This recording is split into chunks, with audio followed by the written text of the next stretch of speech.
Alexa, turn those kids away.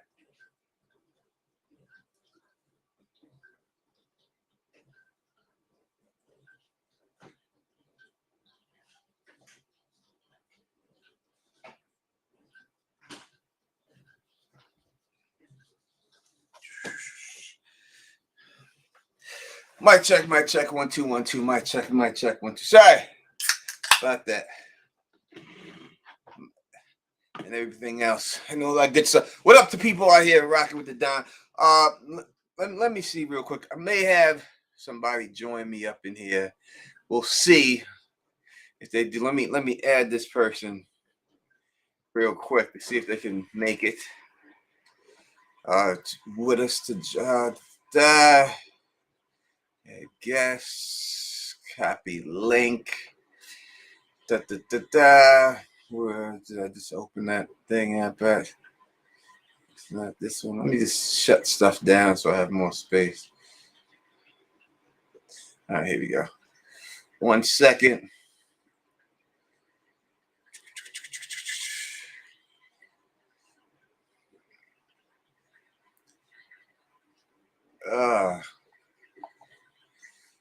We'll see. All right, so it said to be on. All right, so I'll have Bridge 4 on here in a second and stuff like that. He said he'll jump on and everything else. So we'll have Bridge on here. Hopefully you can hear me well. I got the microphone and stuff like that. You know I am the Don Tony Teflon. You see the name in the background. And everything should probably pull over this way so you can see the name in the background.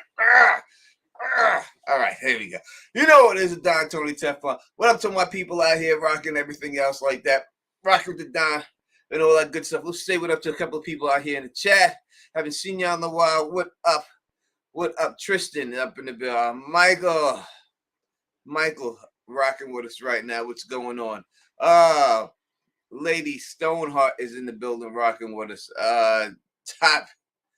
Tommy CJ is in here. Thank you for joining us and everything else. Appreciate everybody rocking with us and chilling with us and everything else. I think I have to put this thing back on. Let's see. That should be working. That should be on. That should be on. We'll see. Hopefully that everything is working. Some things been like acting up and stuff. The chat and everything else has been acting up and all that good stuff for some reason. But it is what it is. So all right. So this stream, we're going to talk about season 1 in House of the Dragon. I'm going to go break down. I'm going to tell you how I felt about it. I'm going to tell you about things that I liked about it, things I didn't like, things that I think that they could have did better, things that I think they did great. All right. Now I'm gonna be honest with you, you know what I mean? Straight up, you know what I mean? This ain't gonna be no fanboy stream. All right. I'm gonna say some stuff. If you're one of these people who think everything was perfect and they did no wrong and everything else, probably ain't gonna be for you. Probably you're gonna get upset. You know what I mean? I love the show. Thought the show was good, but I think that nothing is perfect and they can always do stuff to improve things, right? So I'm just gonna keep it real, 100, as always. That's how what I do, you know what I mean? And that's just what it is. So there's a lot of other channels out there, more popular than mine, that will be your yes men. So there's a lot of places for you to go there. But if you want to stay here and keep it real with your boy, I got love for you. What up to Red Lipstick podcast in here? And I see my man Mandrell up in the building rocking with us right now. What up to you, my brother, and everything else? All right, look, Bridge is going to be here. He said he's going to jump on. So we got Bridge 4 in the building rocking with us. All, usual suspects and everything else. You know how we do. Only got certain friends in this business and only people I want to rock with, right? So, but before he gets here, I'm going to tell you. So overall, if I had to give the season a ranking, I'm going to give the season, especially for season 1. For season 1, I think you have to accomplish certain things in order for a season 1 to be good. All right. Number 1, I think you have to establish the characters. You have to establish the characters. You have to establish the conflict. right?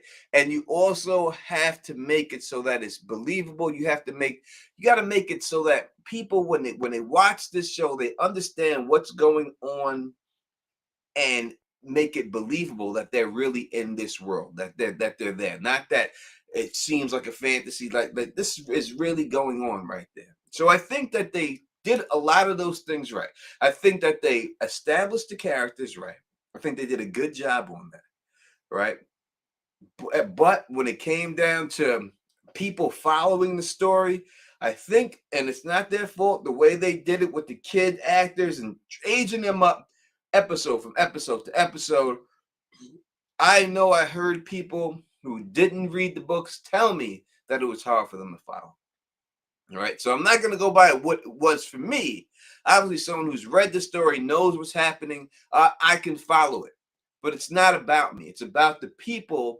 That's how you have a successful show, right? When you want a show that's going to be successful, as Game of Thrones was successful, what are the keys? What are you trying to do? You have a hardcore audience for the show. That's a done deal. You have the book fans. That's what they're there for. That's what you would consider your base. And if you looked at an election, you would say it the same exact way. You have your base, your voters that you know are going to vote for you no matter what. But you don't win the election just based on your base. You win the election when you're able to cross party lines, bring in a couple of independents, and maybe even sway a couple of Democrats or Republicans, whatever side you're on. So that's what they need to do. They have their base, the book readers and everything else, and you have those hardcore people. But were they able to sway some of the independents, the people who watch Game of Thrones and just weren't fascinated by the way that it ended? And then after that, they just wanted to give up on Game of Thrones. Were they able to draw some of those people back? Were they able to draw people in who never watched Game of Thrones, who just heard about it and said, that this was something big and I didn't get a chance to watch it.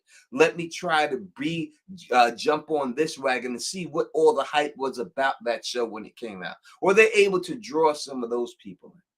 Right? These are the things that you have to do in order to be a number one hit show. When Game of Thrones came out, they had their established base, but it wasn't until the Red Wedding came around that they really started to take off. And Dan and Dave knew it. They said to themselves when they got the show, they said, if we can just make it to the Red Wedding, this show will take off.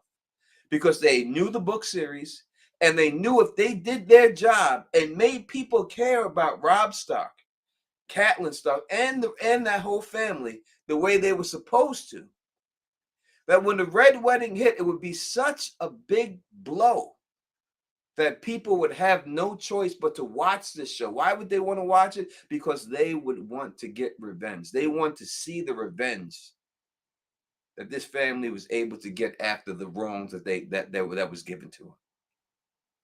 And that's what took off. That's when the show took off. Not when Ned Stark died. Ned Stark died. That was a big moment. I remember the Otaku Assemble made a hit video. They killed my nigga Ned. And that was one of the first hit videos, viral videos on Game of Thrones that came out. Was that made by Otaku Assemble back then? And I know this because I've been covering Game of Thrones for a very long time. I covered Game of Thrones since season 3. When I was covering Game of Thrones, other channels weren't even covering it. They weren't even trying to cover the series. There's a lot of these book channels that were just strictly book, wasn't even trying to cover the series back then. All right, so that's how I know all this stuff went down.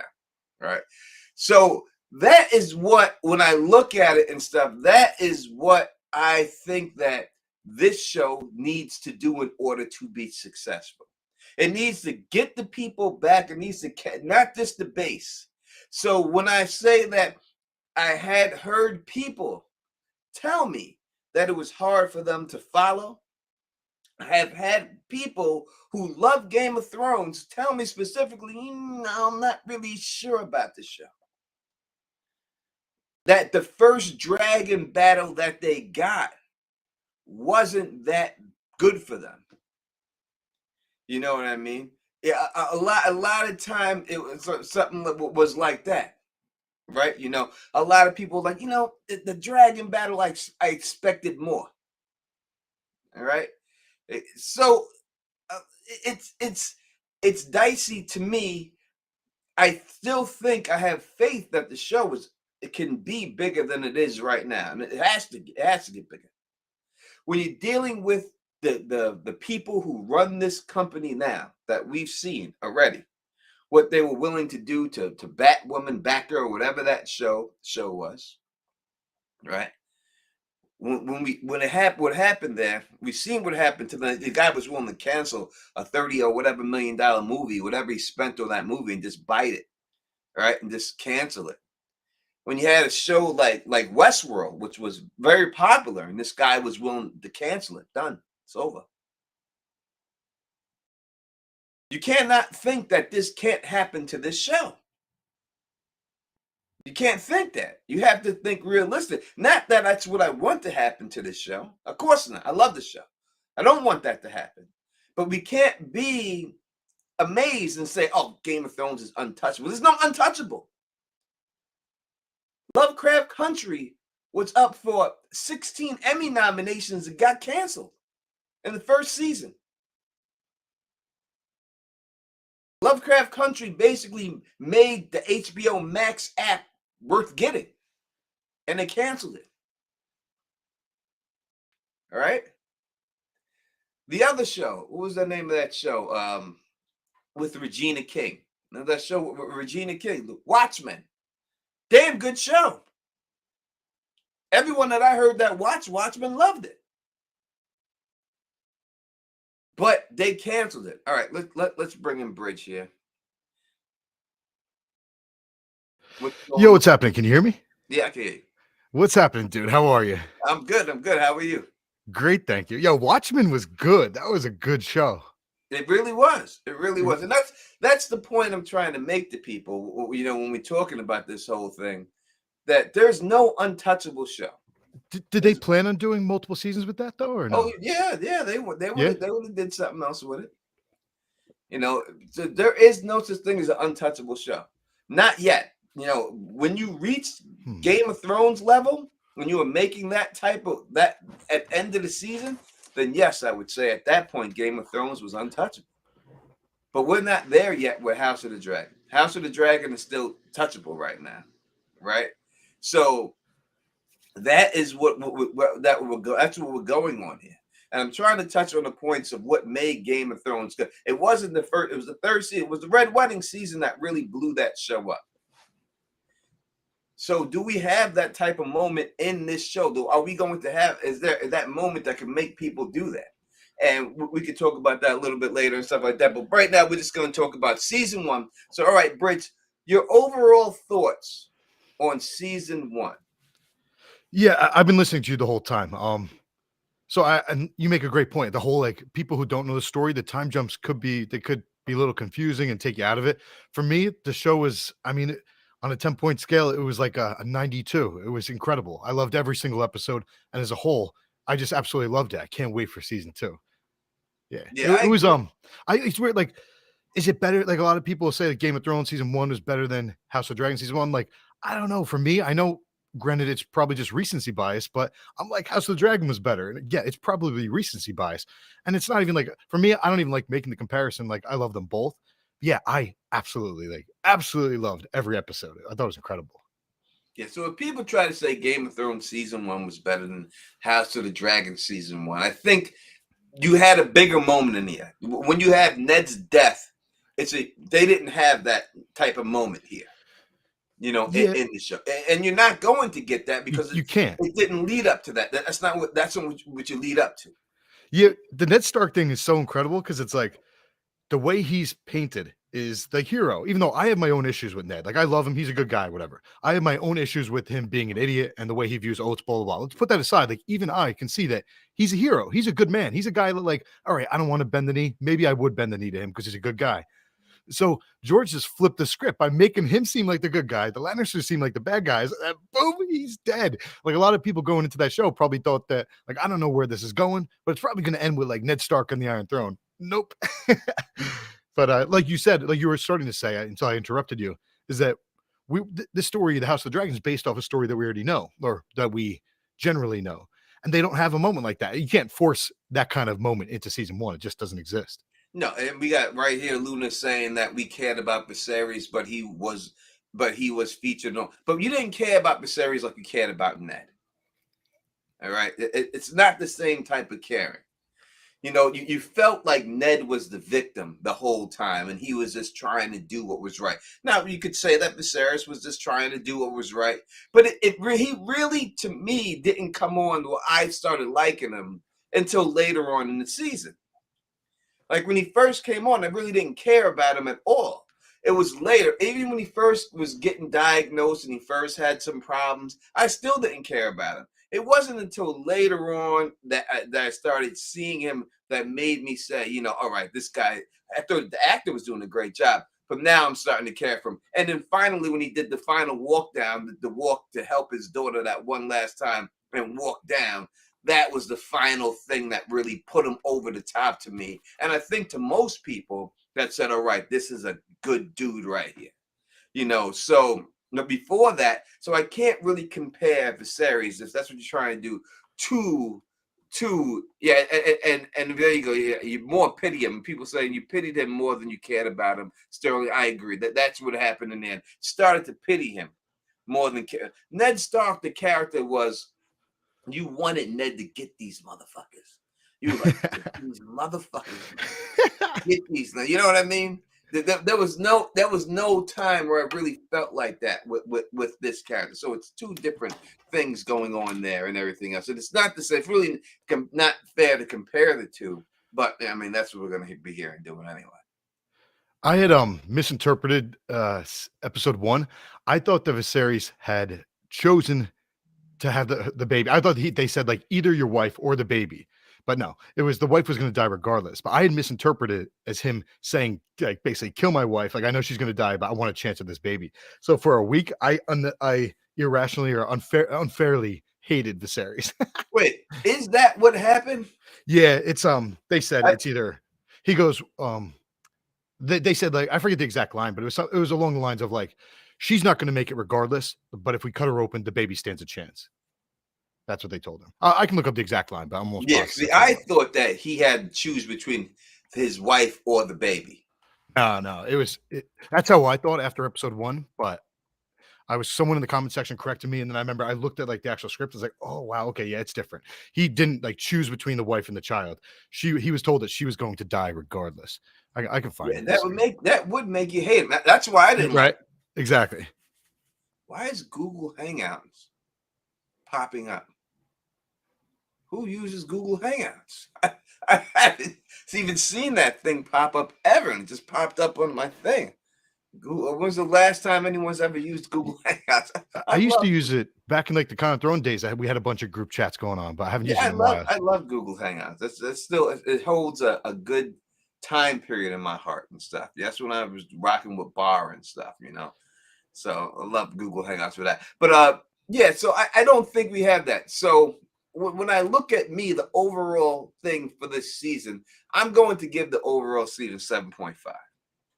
I'm going to give it a 7.5. I thought, for me personally, I thought they did an excellent job. But overall, to someone who hasn't read the books after reading, talking to people, reading comments and everything else, there's some things I think that they could have did better. Now, listen, I'm not a show writer, so I'm not a show runner, so I can't tell you exactly how. But the problems that the people had with it, I can understand why they would have those problems. I think their points are valid.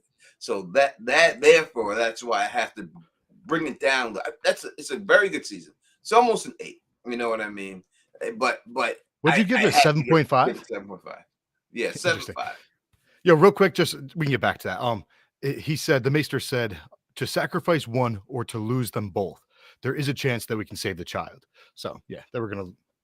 Yeah, she was going to die regardless. That is that's a big deal right there. Yeah, exactly. I really did think he killed his wife. Yep, exactly. But he didn't. You know what I Nope. mean? He didn't kill his wife. It's still like, yeah. So in all honesty, it's weird. Like I came off of episode 1 hating him for the choice he made, when really that was just a really difficult choice for him to make. Like because if the wife's going to die regardless, she can die without you cutting her open unnecessarily. You know what I mean? It was a hard decision for him to even say rescue the baby, because that was just like, that was pushing her towards the end even faster, basically. Oh, that's so brutal. That was a wild way to start an episode, a show. It is. Gross. So Michael Myers is saying, Michael Myers. He said, Teflon, I want to revisit Long Claw and Blackfire. I asked you before, and I agreed until I seen the Bride video from a couple of years ago. Please, you guys, option. Please. So what he's saying, he was Bridge video instead of Bride video. Like, I personally believe, and I to be honest, I still believe it in terms of the book lore. I believe that Longclaw is Blackfire. Like, I've gone through a whole analysis of where it went. They're both bastard swords. I know, like, Blackfire was never explicitly stated as a bastard sword, but George R. R. Martin did say that offline. However, like, now in terms of the show timeline, I can't say that it is, because we can explicitly see that they're just different shaped swords. They're not the same sword. You know what I mean? Yeah, it's not the same. If you're going by show, it's no way it's the same sword. Yeah. Sword. It's impossible to even consider it being the same sword.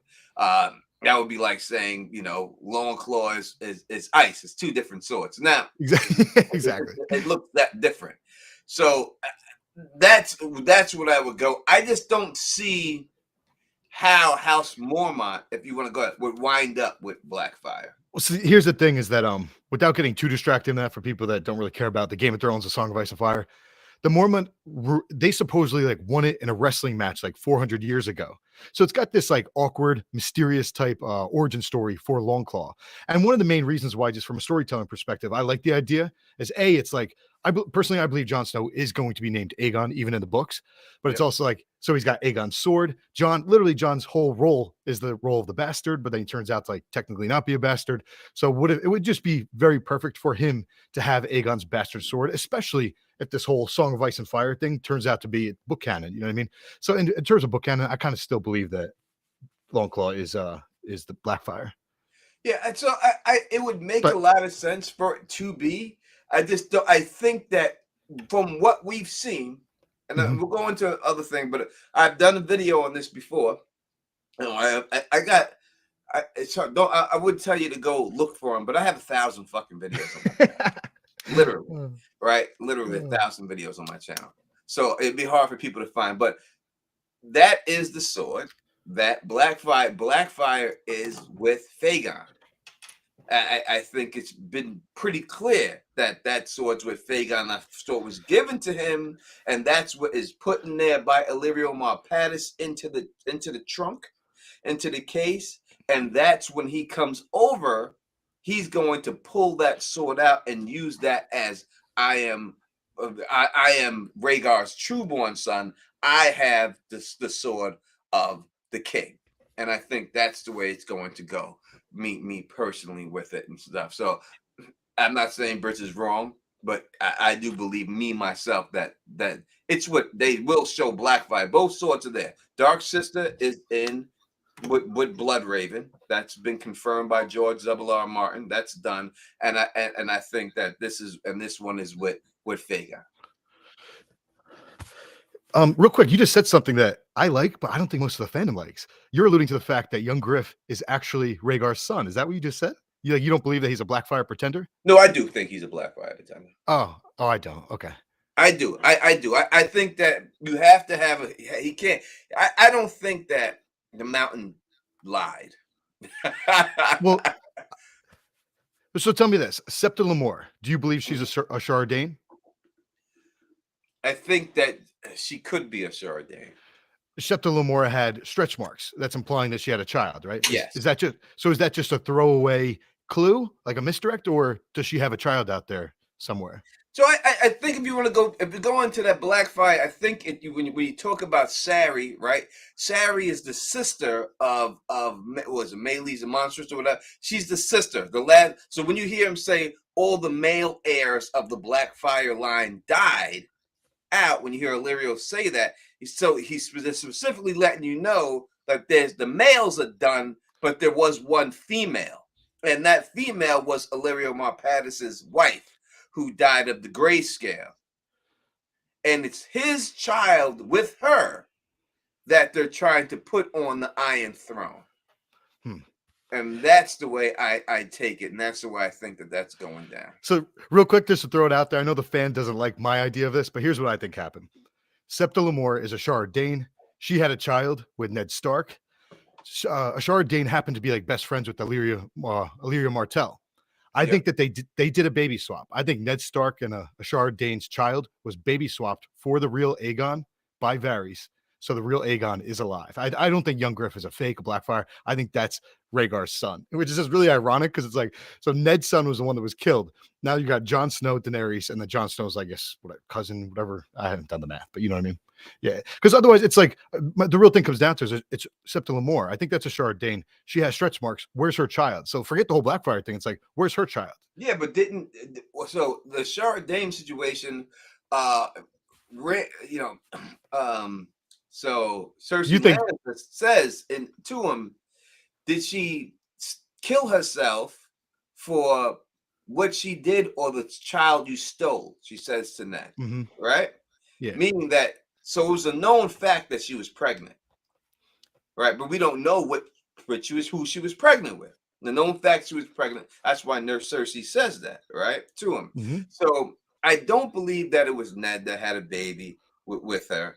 I think you think it's Brandon that did it. It would be Brandon. Brandon's the one who had sex with her, and that baby would be Brandon. Ned didn't have sex with her. Brandon did that. I could get behind that because I do think it's much more poetic for Ned Stark's storyline if he never had a bastard out of wedlock and then he took Jon on at the expense of his own honor and stuff like that. So if he did have it, so it would ruin his character. That would ruin everything about him. Yeah, I hear you. So it wouldn't really work.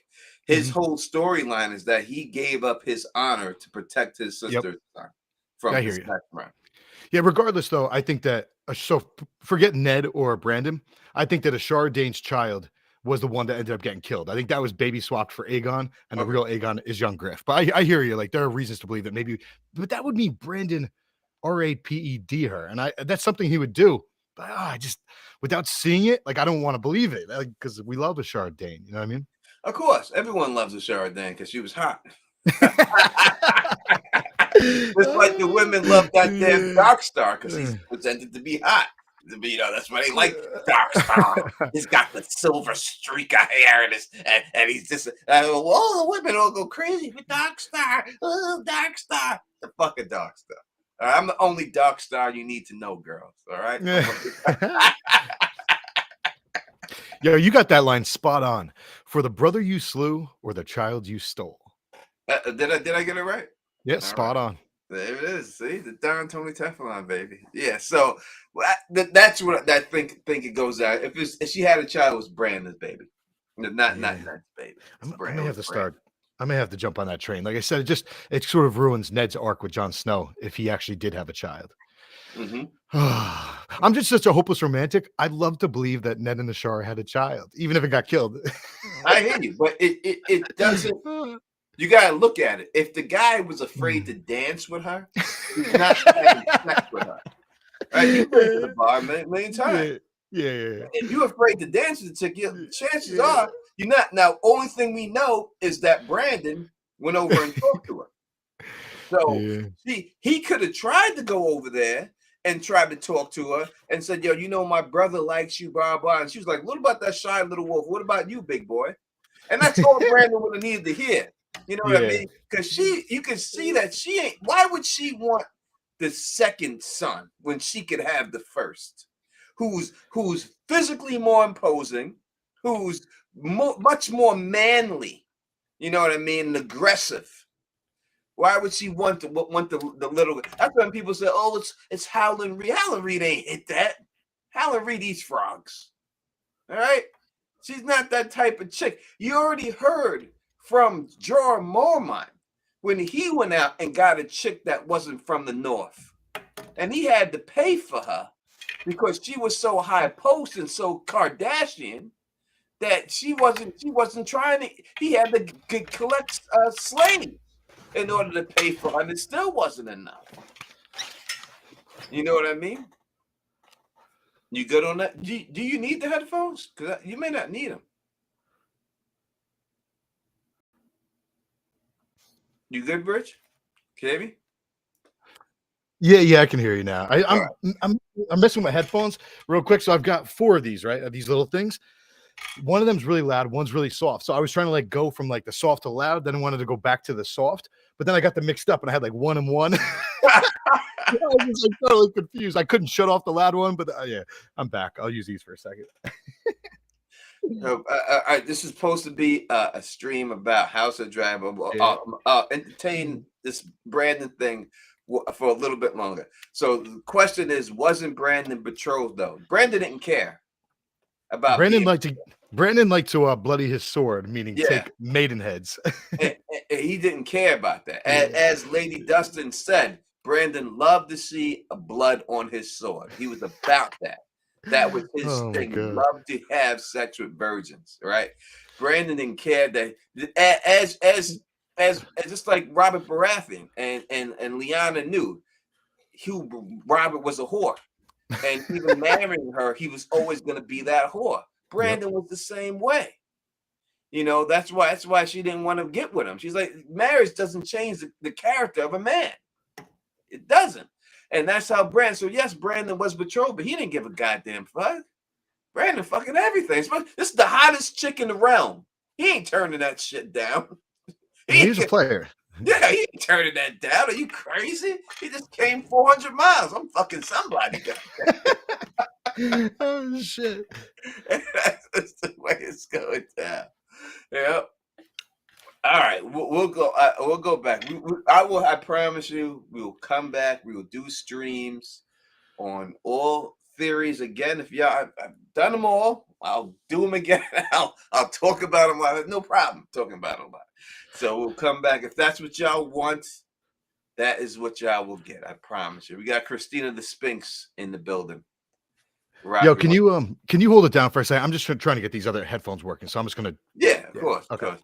We got Christina the Sphinx here rocking with us. Hello, Christina. Glad to see you here. I said what up to my man Fernandez T. I do believe, but let me make sure that we highlight his comment real quick. It's my brother right there. You know what I mean? So yeah, all right. And this is just the way it is. So I'll go back. I'll continue the conversation about this Brandon stuff until Bridge is back. And then I'm back. I'm back. All right. You keep going. And man horse. Yeah, you know, this is what it is, manginus. That's just the way it goes. All right. So getting back to House of the Dragon and everything else. Episode what could you, it's hard to say. Do you know what your favorite scene of the show was? Ooh, I guess the one that impacted me the most, I said it on the last stream, so I'll try to think of another one, but real quick, the one that hit me the most was not even Viserys walking up to the Iron Throne. That was great. It was the dinner scene montage. Like, it had me just knowing, as a book reader, knowing how tragic this whole story is. It was tragically beautiful. Like, I think I might have teared up a little bit, or at least like inside I teared up. You know what I mean? That was good. Christina the Sphinx says Allison's feet. She enjoyed Allison's feet, the fetish, the foot fetish thing, and everything else. She was about that life. All right, that's good. What's going on? How you make up in therapy? You know, the dinner scene, I agree, is an amazing scene, and for the fact that this was the one time that before he died, he got to see what he wanted. Yeah. Like, you've seen, like, the whole thing, he was just trying to get his family to get along, right? That was his end goal. He just wanted everyone to get along and everyone to love each other, to the point where he was like, look at me. I have no eyeball. I have no face anymore. I have nothing. I have no fingers, no nothing. And all I want in my dying breath is for y'all to love each other, because I love you so much. You know, it reminded me of when my grandfather passed away from colon cancer, and he came out to the living room, and he was in hospice, and he was, you know, down to like 80 pounds, and he came out, they wheeled him out on his gurney and everything. His voice was very weak, and he just said, I just want you all to know how much I've always loved this family. And how much I've always loved you. And we said, Papa, we loved you. We've always loved you and everything. And that is what he wanted to be known, that how much he loved this family. Not one individual. He didn't put anyone out. The whole family loved this family. That's and awesome. Everything. And it reminded me of that, like of that scene. Like, he just wanted to get, and he got to see it. He actually got to see it before he died. He's seeing his sons and his grandson, everyone dancing together, everyone having a good time. Alicent and Rhaenyra laughing together. Daemon, his brother there, dancing and having a good time. Remember, Otto, even Otto was like dancing around at the table, chair dancing. Otto Hightower. Oh. They would be unstoppable if they would have just stuck together. For sure. They would have still been dragons, all the way down, all the way up to Daenerys and all this stuff doesn't happen. We could do a what if about this, Bruce. We should do a what if. Because all this, everything you see, there's no Robert's rebellion if this goes down. Yo, just picture the life like someone like Jace could have lived if if this whole war didn't go down, then he has to side with his mother. This dude's got a dragon. He's a young guy. He doesn't have the responsibility of the throne. Like, Jace could have been living the life. The life. Because when you have a dragon like that, that's like having a Bentley. Yeah. You could just pull up on a chick like, shorty, we want to go, girl. That's more like having a Learjet. Right? Exactly, like a helicopter or something. Yeah, like shorty, just drop in, but a helicopter with like missiles on it down.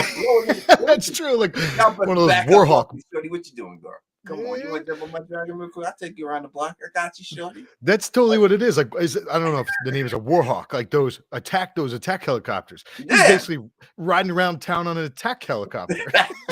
and there's only like 13 of them or 20 of them, let's say, in the whole world. That's crazy.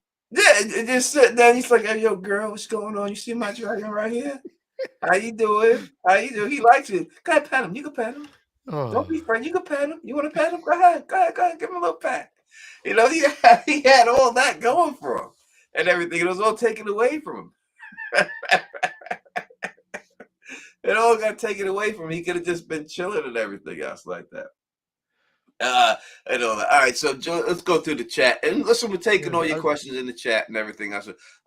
John Haymaker says, I kill greens for fun, but for the throne, I'm going to cut them up real nice. We have they're talking to each other. That says here, just Genus, that's a new name. Thank you for joining us. Says they could have gotten together to attack the Triarchy. Listen, together they were unstoppable. But together we don't get the show that we get. So that's why you can't have that, because it's just too much. They're just unstoppable and everything else. You know what I mean? So it would just be a crazy situation dealing with them and everything. All right. So since you picked that scene, I'm going to pick a different scene because of it. So I'm going to go with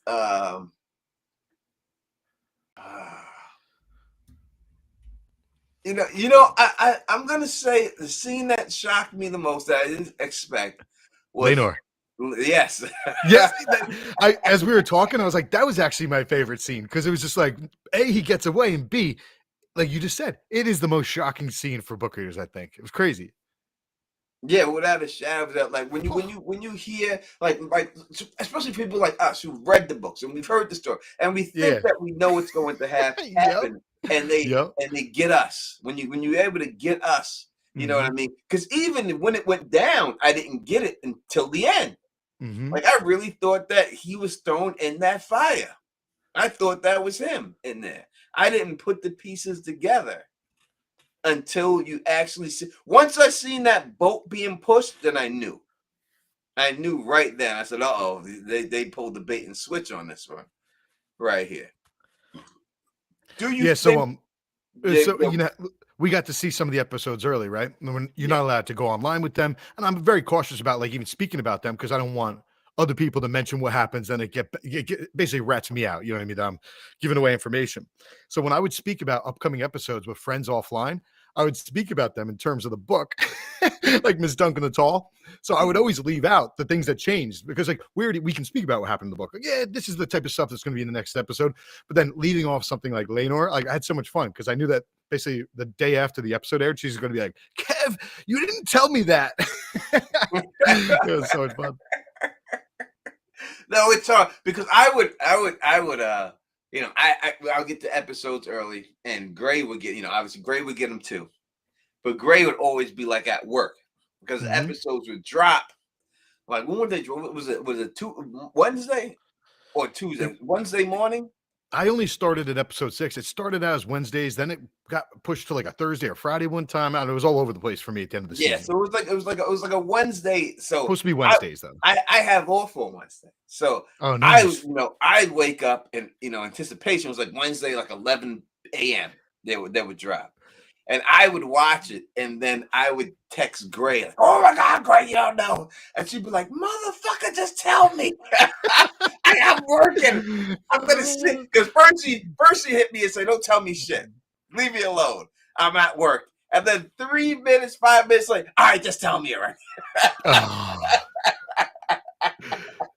I don't like spoilers. Like, I get that, when you read it, like, in an outline, or if you read scripts, or if you just hear it from a friend, like, that is it's not technically a spoiler because 'cause you're just experiencing it in a different way, but personally, like, I hate spoilers. So it's like, I wanna see it presented as they wanna present it as artists. Yeah, a lot of my friends, like, that they would wanna know spoilers, and I wouldn't tell them.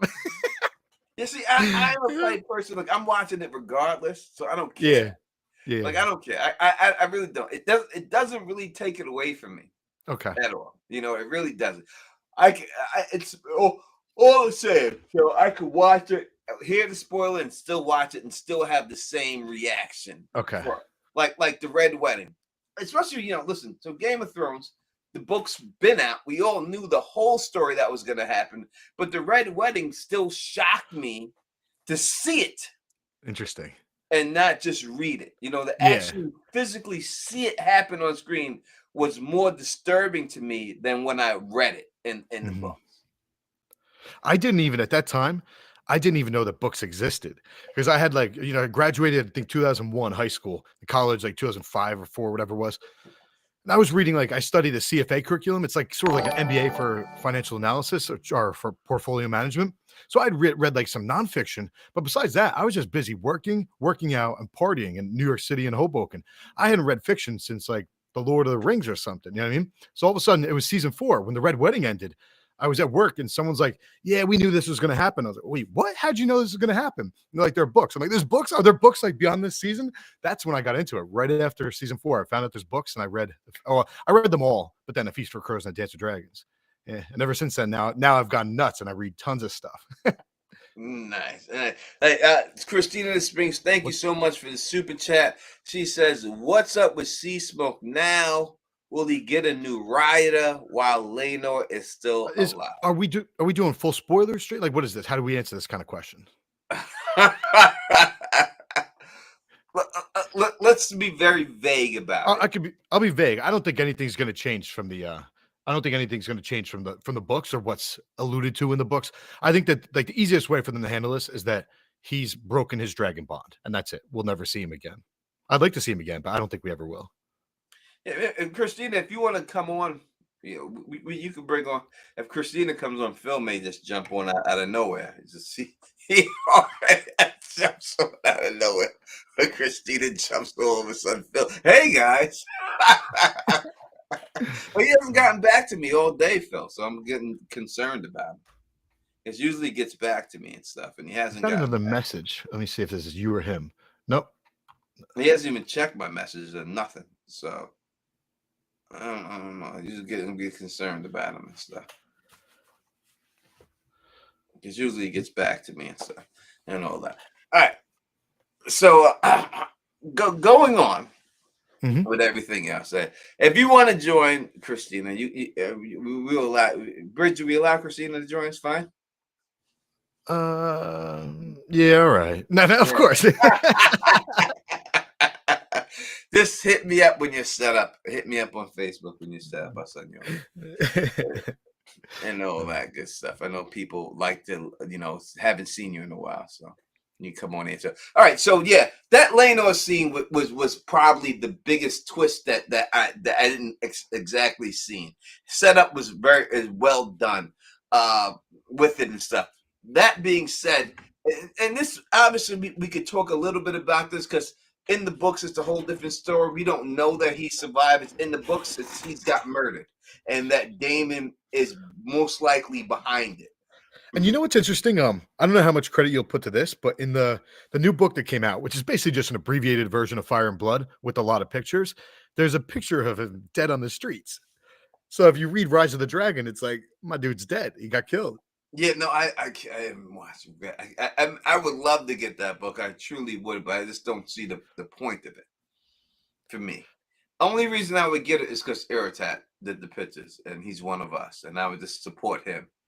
But it wouldn't be for anything else at all. Yeah, I mean, I like as soon as it came out that morning, I busted through it as fast as possible, and I was like, "This is." There's like very few things. It's a condensed version of the story, and there's very few changes. There is one really cool change. One, it's a one sentence line, but I can't say it on the It's stream. just a picture book. It's basically That's a what it picture is. book. I I have to get. He has to give me stuff I don't know or Windsor Winter at this point. He's either got to give me the next Duncan Egg, or he's got to give me the Windsor Winter or the final Book of Fire and Blood Part 2. If he doesn't give me any of those, I'm not interested in anything else he has to do right now. In all honesty, he's got to give me that. That's the only thing I really want to hear from him right now. Yeah, I mean, they had the opportunity to add some extra color to even if they're covering the same time period, which is from Aegon to well, to you know who. Um, but they had an opportunity to add some extra color, and they did. But there was like three things. I think that's it. That's a shame. Yeah. So Pictures are cool though. yeah. I'm sure Iritat is a great artist, so I'm sure the pictures are very good. All right, so we given you our two favorite scenes of the season. Well, what would you thought was the favorite scene in the chat? Please put it in the chat. Let us know what you thought your favorite scene was. I would say that let's break down let's go through some of the characters. Let's start with first young Rhaenyra. How did you feel that young Rhaenyra played that role? How did it work? Did it work for you? Did it not work for you? Would you rather seen something else? All the way from when you seen her to when basically when she disappeared after the sex with Kristen Cole, all that stuff. How did you feel that transition was? You say young Rhaenyra? Yeah, yes. Yeah, I feel like I mean it's got to be like less than 1% of people that would think she didn't kill it. She killed it. She absolutely destroyed it. I mean, part of it's a function of who her character is and how much screen time she gets. But as an actress, she absolutely destroyed it. The only thing I didn't like about Rhaenyra was that like she starts off and she's playing this like really young girl, right? Then by the time she gets to like the Kristen scene, now she like the way she was flirting with him, like I'm like really into her, and then I'm like conflicted because like now I'm like crushing on this like young girl, so it's kind of like awkward falling in love. Like I started falling in love with her character, which is playing a young character. So it was sort of a relief when they aged her up because now it's like I can be in love with the Rhaenyra that I'm not ashamed to be in love with. But yeah, as far as what was her name, Millie Alcock, I think. Yes. I mean, part of the reason that the show succeeded, I think, is because of how she carried the first half of the season. She was brilliant, absolutely brilliant.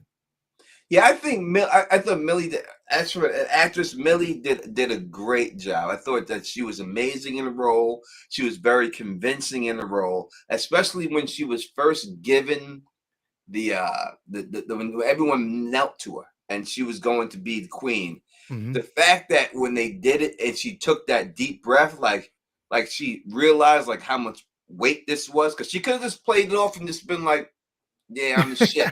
But she Yeah. wasn't there, and she was like, "Whew!" Like this is a huge responsibility, and it really came across as that when she did that. All right, now when they did the whole thing, when Alicent married her, I thought a little bit it lost a little bit right there, especially on that whole the What thing birthday. when Allison married her? Aegon, when Alicent married her father, and then Oh, the Aegon birthday scene, I didn't really like her in that episode right then. I did not because of the actress. I'm just talking about the character itself. so she I was in the gods. She was in the Godswood moping and stuff, right? Like she Yeah, didn't it want to go on the just hunt. didn't fit what we've seen of her, and it just didn't work for me. I mean, her like when they had her kill the boar, and she was out there and she was killing the boar and stabbing the boar and everything Uh-huh. else. I guess they're trying to say that she has a vicious streak to her. And that's what they wanted you to see, that she could get down like that. But then you went from that to her just walking back into the town into the place with blood on her. It just seemed too far fetched. I think that if a princess was gone for that long, they're gonna send everybody after her, and they're gonna bring her back that night. She's not just gonna be able to stay the night in the woods with Sir Kristen Cole. To Yeah, that's a good me, point. I hadn't thought about very that. unrealistic. They would send out a search party. You're absolutely right. It just seemed really unrealistic to me. That whole Oh, situation right there. maybe the reason they didn't is because Viserys got hammered that night. He was really depressed and got absolutely obliterated. So maybe other people were too concerned with what's going on in their own little bubbles. So he would have been the one to make the call, and he was obliterated. He was a mess. He was a mess. He was a hot mess. He was terrible. He was really drunk. Yeah. I've been drunk and everything else. So I understand. We got another super chat. Thank you for the super chat. I truly appreciate it. This is the only money I get for these streams is from the super chat. So I truly appreciate it. And this is from Raul Santiago. Hello, guys. I really appreciate you both. Can you tell me in what order should I read the books? Many thanks. So, what books are we talking about here? Are we talking about A Song of Ice and Fire? Or are we talking about House of the Dragon is only one book to read. Mhm. So I mean, you have an option now. You can do a shorter version, but I'd say put no, that you just aside. read Fire and Blood Yeah. and just call it a day on that one, right? I mean, if I you would say different about only thing I would say different if on Song of Ice and Fire was I would do Feast Dance together. like I you would look up the correct order of the chapters and read them together. Yeah, I think it's a much better story that way, in my opinion. When you read it like that, I think it's much better. You know what? I read by character. So like I'll just read sometimes every single Arya chapter from beginning to end. And Mhm. sometimes though, I hear you in terms of like combining stuff, like not combining feast and dance. I get that feast happens during the first half of Dance of Dragons. So you can sort of go back and forth between those chapters. But what I like to do when I'm reading individual character chapters, there's some that you have to do together. Like when you're at the Battle of the Blackwater, you can't just read like Davos, like it's Davos, Cersei, and Sansa. All those chapters together, and Tyrion tell a story about the Battle of Blackwater. Actually, it's not Cersei. Yeah, Well, so in you terms of can't. like reading though, to answer the person's question though, in terms of like which to read first, it depends. Like if you're looking there, because they're all different, the type of books they are. A Song of Ice and Fire is a true series. It's a novel, like a high fantasy series. So that's one thing. If you're a reader, I'd say go to that because that's freaking awesome. And it eventually becomes, but by book 3, it starts drifting off from the show. So it's really fun. Books 3, 4, and 5. With that said, it doesn't have an ending, and who knows when we'll get the next book. Now, if you're like a new reader and you're just not used to reading things, I'd say go right for Dunk and Egg because it's just a brilliant story. Those 3 novellas, they're hard not to like. Yeah, Dunkin' Egg it's so fast too. You can get through Dunkin' Egg real fast. Yeah. You know what I mean? But he's saying A Song of Ice and Fire. If it's just doing A Song of Ice and Fire, I would just say read it in order and just go Feast Dance when you get to that point. Or you Oh, can even audio book Feast Dance and get the audio chapters in order like really? that for you. Interesting. But if you need an introduction to it, I definitely would say Dunkin' Egg because it gives you a little bit more about Bloodraven than you get in the books, and you would understand a little bit more of what's going on when you get that. So I definitely would say do that. Yo, what is someone just asked, who is it? Wolf Spear said, Bridge, you drink a White Claw. What's White Claw? I always hear about White Claw. White Claw is a drink that women drink. I thought I was being made fun of. Yeah, he's saying something about me too, drinking McOlder. To be honest though, so my best bud, his wife drinks the same type of beers as me. We drink wheat beers, which is technically it's a girly type beer. With that said, it's 5.2% alcohol, around 5.5 to 5.2%. So they're actually stronger than most beers. But yeah, I only drink wheat beers. This one is Cape May Brewing Company. Yeah, I'm drinking Mick Ultra because I'm in the gym and I'm working out, and it's this is what I got to do. I'm sorry. Mick Ultra is probably like 3.8%. Yeah, I mean, but I'll drink the whole 12 pack. No, what is it? It's 4.2? 4. This 4. Okay. Straight 4, but only 98 calories and 2 carbs. What is so? It is what it is and stuff. White Claw is like the modern day Zima. Is it? Yeah, yeah. Because just in the back of my head, I thought it was like White Claw. There were like videos of just people being jackasses after drinking White Claw, or like doing it with other chemicals, other substances, and like causing problems. That was what I had in the back of my head. Yeah, no. Yes, no. White Claw is like twisted tea for women. You know, women like drink that twisted tea. You know Why what is I it mean? it's got a cool name though. It sounds like a dude name, like White Claw. Oh yeah, yeah. You know, that has a claw in it. You know what I mean? Oh wow, this is Cape May. That's part of Jersey. This is a Jersey beer. That just clicked. You should- I only drink one beer. I drink Allagash White, and when I went to the store the other day, they didn't have it, so I got this, and I drank a 6-pack of it, and I liked it. So this weekend, I got another 6-pack of it. Chelsea's saying I can't whiskey for me. Well, you drink that whiskey all you want, Ooh. girl. Ooh. No one's telling you not to. No one's telling you not to, Chelsea Stephens. Drink that whiskey. I can't get twisted like that. I'm not trying to drink. I mean, I got pure white Henny right behind me. You know what I mean? Right behind me. I could get on there. You know what I mean? But I'm not trying to do that and stuff. Let me see if this girl actually really wants to come on the house. She's both. Christina? Yeah. Oh, she did text me. Wolf Spear says Stella Artois. I used to drink Stella Artois. I went from like the whole Stella Artois and those type of beers to Hoegaarden, and then that got me into just strictly wheat beers. That's all I drink nowadays. The wheat beer? Yeah. I have ARFID, I always say. Like, I'm a really, really, really picky eater, and I'm the same way with drinking. It's like if I find something I like, that's all I'm going to drink. Case in point, actually, Buffalo Wild Wings. They used to sell Allagash White, the one beer I drink. Once they stopped selling it, I went there 2 times and I got Blue Moon. And I couldn't get through a tall. It just wasn't my beer. So I left halfway through a tall, and I haven't gone back since. It's been like 2 years since I've gone to a bar. Yeah, the Blue Moon. I used to drink that all the time. I love Blue Moon. Used to drink Blue Moon all the time. With an orange? Yeah. Well, no. So there's a thing called like a Black Moon where they take a shot of Guinness Stout and they put it on it, and it because it's lighter, it sits right on top of the beer. Mm-hmm. And I would drink it like that, and I would have the Black Moon and everything else. Tef missing some interesting questions. I'm sorry, I wasn't looking. So if you have questions, please put it back in. I'm sorry. Phil is usually the question moderator guy and stuff like that. It's more of it. If I missed any questions, please put the question back in there. Again, I was adding Christina. I wasn't here. I didn't see anything and all that. Did you see Fernandez T? Did you see all my question? I'm sorry. Please, I will give you a chance right now. Put the questions in there, and I will highlight the questions, and we'll go through what you were saying right now.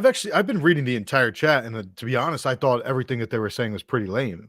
No, I'm kidding. Just kidding, everybody.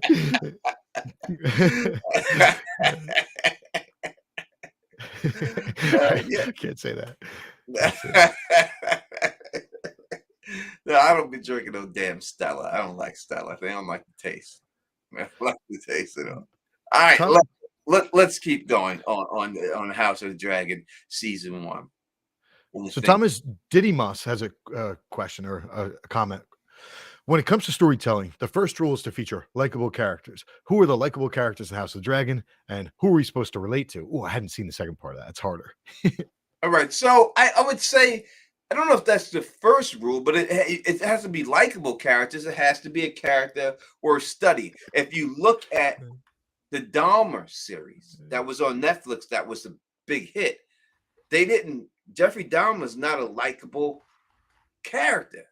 So they didn't feature him as a likable character. So you don't have to feature a likable character. You have to feature someone that's, that's intriguing. Someone that makes you want to watch them, right? And everything. So I think it's more of that. But saying it anyway, going through it, who is the likable characters in this show? I don't know. Let's add Christina and Spinks. Maybe it's got to be Damon and Naaman One Eye. Those are the fan favorites, I'd imagine. What's up, Christina? But they're not likable, right? Well, like you were saying, though, likable doesn't mean that you have to admire them. It's just like they're entertaining characters. Yeah, entertaining. What's going on, beautiful? How are you? Hey. Hello. Bridge, you were a little salty when you asked if I wanted to join. You were like, Did you hear me say I was Bridge joking? Likes or to no? be the most prettiest person on the stream. That's why. It's funny. He doesn't like competition. People were saying Fred Durst, like this whole lighting. I guess I'm not outside that much either, but this whole lighting, my apartment's a mess right now. I do look very, very pale, like Fred Durst or something. I guess the backwards hat. Someone has said Fred Durst a couple of times in the chat too. Someone's giving Yeah, I me, get Fred Durst vibes, definitely. oh, for the nookie, the nookie. Oh, you get the nookie. Oh my lord. It's funny. Everything else. All right, yeah. Soon I'm moving soon, so my whole set will change. Oh no doubt. Yeah, the first of the month I'm moving, so I have a whole new setup and everything else when I get that done and all that and everything. Christina, so we're going through some stuff. Let's get your opinion on things. First off, House of the Dragon season 1, scale of 1 to 10 for the whole season. What would you say? Oh yeah. I want to give it a 10. Yeah, do it. But Actually, yeah, I'll just give it a 10. oh yeah. I'm trying to think of something I didn't like that really messed me up about it, but I really can't pull anything out Nice. that like ruined it for me. Okay. It was great. It was awesome. I was so I ready loved to. all the changes that they made from the books. Like that was cool. Little surprises, little details that were different. Because I never thought that a prequel could have me so intrigued, even though I Yeah. already know what's going to happen. Mhm. But still, I was watching every week, like, what's going to happen? What's going to happen? I was so ready for you to give a butt because I wanted to do the whole Ned Stark thing. You know what comes before the word butt or after the word butt? I don't have Had a you butt. had you done it like a refresher? Did do you have do a a butt, don't reread give me or a that. re-listen? Yeah, I just rewatched it like last week. Nice. I watched it all through again, and I think I'm going to watch it again. Sick. No, I mean, did you do a refresher of the book though, like right leading up to the show? Yeah. Well, Nice. I got the new book. I didn't Yeah. refresh before the show, but I did get the Rise of the Dragon, and I've been reading that. I think I got it. Maybe the show was almost over, but rereading that and then rewatching the series Yep. again, it was like all brand new information. It's like I don't know how to explain it. It's like Yeah. shit I didn't know, but I already knew it. But it's like learning it all over again. John Haymaker wants to know, did you like the foot scene? You said that I said that about her feet, and that's not what I said. You said something about it. I said her walk, like her Oh, walk. I'm sorry. I'm sorry. I did not enjoy Alicent starting her OnlyFans foot page. It was creepy. It was weird. See, this is what I'm gonna say, and I don't want anyone to take this the wrong way because I have no desire of any woman putting their foot in my face at all. None at all. All right. I've done a lot. I feel like you're about to say you like feet. Listen, I know I've done a lot when it comes to sex. I'm old. I've done it all, but I've never done that. I've never done it. I've never licked the foot. I thought about it one time with my kid's mom in my life. I thought about it. I actually looked at her foot while we were in the act, and she looked back and laughed at me, and I started laughing too. And I was like, "I don't do this shit." But I did it. That's the only time ever in my life, right? I'm being honest. So, but I don't like people getting kink shamed, and and there are a lot of people who do enjoy that line of work, doing that. And I think by people just saying, "Oh, it's disgusting, it's nasty," it's what's wrong with if they like it and they enjoy it, whether it's a toe or a finger and you want to suck it. But here's the problem. It wasn't that he likes feet. It's that he literally jacked off right in front of her, and she clearly did not want to see that. But this wasn't her first rodeo. It was an exchange. This has been going on. So she knew what he was going to do when she pulled the foot out. I know. Dude, I misinterpreted that scene when I watched it because like, if a dude's going to do that, he's not going to like finish it with his clothes on, right? So in my head, you would take off your clothes. If you had an agreement, like or a mutual understanding, you would at least pull down your pants so that you're not going to mess up your whole outfit. So when I saw that scene, I thought it was really weird because I'm like, she turned away and now he's sneaking it. Like I thought he was being creepy. But then afterwards, I was speaking to like the Westerosi Ninja. He's like, no. They have an agreement. Like he's giving her information and she's giving him her feet. Like that was an exchange they had. Did y'all notice in that first dinner scene when they had dinner that when she showed up, she took her shoes off? Did she in the first time they met? Yeah, that when that dinner scene that they had after that time skip, So when she they came into her chambers and he was there eating and she came and sat down, like, she immediately, like, took off her shoes. that's what you get in like the rewatch. I haven't done a rewatch like that, but when you rewatch it, it's like they laid some of the clues probably before we actually got the Mhm. reveals. Oh That's yeah, cool. this That's awesome. definitely wasn't the first rodeo. And they said you've been spending a lot of I like time in that. Allison's chamber. So this is what has been.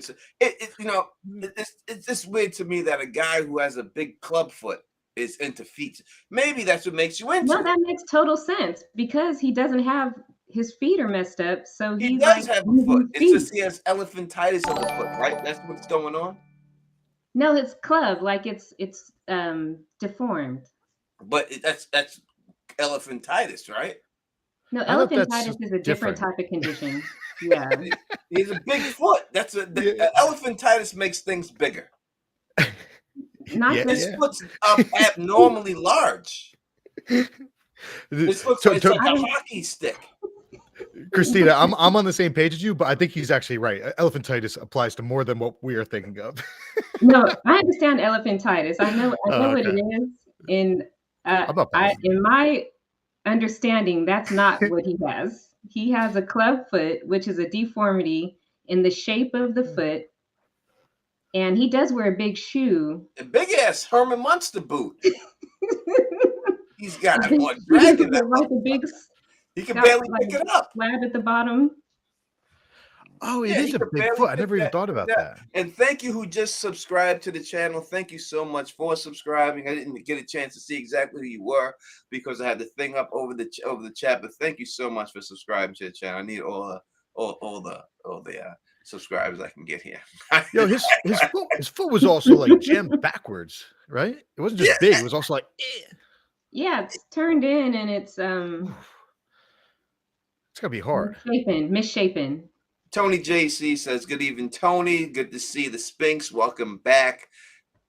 The Sphinx is one of the original from back in the day. The leader, the founder of the Not So Silent Sisters Yes. podcast. Probably I would say that you are the first and the original Black women, A Song of Ice and Fire YouTubers.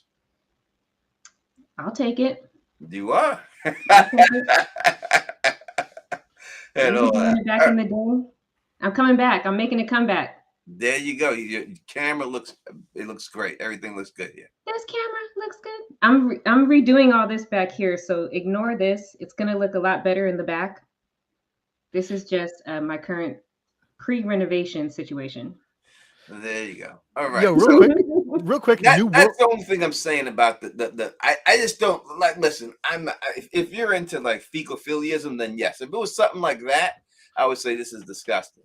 But I just think that when it comes down to the foot thing and everything, I think people judge these people a little bit harshly, and that's it. So that's all I'm saying about that and everything else. People ask what ranking did we give it? Bridge gave it. What did you give it, Bridge? I gave it like a 92 on a 10-point scale. Yeah, he gave 9.2. No, a 92. 92. Like God I damn give it. I give it a 10. I loved All it. right, he's giving it a 10. I said 7.5, for it. What is that, Christina? 7.5? That's high. That's pretty high for me. Why? Because I'm not judging it. If it was just me and someone who watched the books and me personally, I would give it an 8.5 for what it did. But I'm judging it for people who I've spoken to who said that they couldn't follow along with it, who never read the books, and the points that they made of why they couldn't follow along with it and what they didn't seem about it. That is the reason why I gave Was it. it the time jumps? It's a lot to do with the time jumps and stuff like that. So, but I do agree that they could have done things better looking at it that way. So that's the only reason why I'm not doing it. I'm too biased. I love the story too much that I would be biased. So I'm just going to give it. Listen to everybody, especially the people who like. I got people who were like, I'm skeptical on it, that would watch Game of Thrones, didn't like the ending, and they're okay with it, but they're not sold yet. So if that's the case, to me, that it can't be a 10. because they were just like, I'm gung ho, we're back in Westeros, but they're not like that yet. So I could see that. Yeah, but 7 though, shit. 7.5. That's so low. Like not even That's an not 8. low. I don't think that's low. I don't think that's low at all. I think that's pretty high. 7.5. That's almost an 8. But it's not an 8. And an 8, and an 8 is almost a 9. It's And a 9 is almost a 10. All right. We also we're going to go yeah. through this, then we'll move forward. So, what was your favorite scene of the episodes of all of it, and why? Me? Yep. I said in the chat Allison's walk, but after you guys were talking more, I started thinking more. And Wait, real quick. Can you expand on that? You said whose walk? Allison's walk? Allison, when I'm sorry, her walk into the feast. Oh, yeah. Proclaimed her That was greenness. cool. Yeah. That music hits so hard as she walks down there, like that shit, like I'm getting goosey bumpy just thinking about it because it was just so awesome. But overall, there's so many good moments. But you guys were talking about this, and I think one of y'all mentioned it. Honestly, Viserys's walk back to the throne. Yep. After he finally got off the milk of the poppy and got his faculties about him. And then when his crown fell off and Daemon picked it up and then like helped him and put it back on his head, that was very moving. I agree. I think that is the moment that most people actually started digging the man and enjoying the guy and wanting him to but as someone said, more pity, right? You're pitying him a little bit more than actually caring about him, so I agree though that scene, when it comes to the cons that we go to, will be performed over and over again, just like the Khal Drogo thing, that the Khal Drogo, when he was about to go to Daenerys and the guy almost kills him and he gives that speech, like you see people at the con reenacting that. This will be reenacted, him walking down with this thing over and over again. And because it should be. It was really, really cool. And honest, the best part is because there's always been so much contention between the two brothers. And Daemon's always been like this badass out there just like fucking up shit, the rogue prince. But he comes home and like looks after his brother.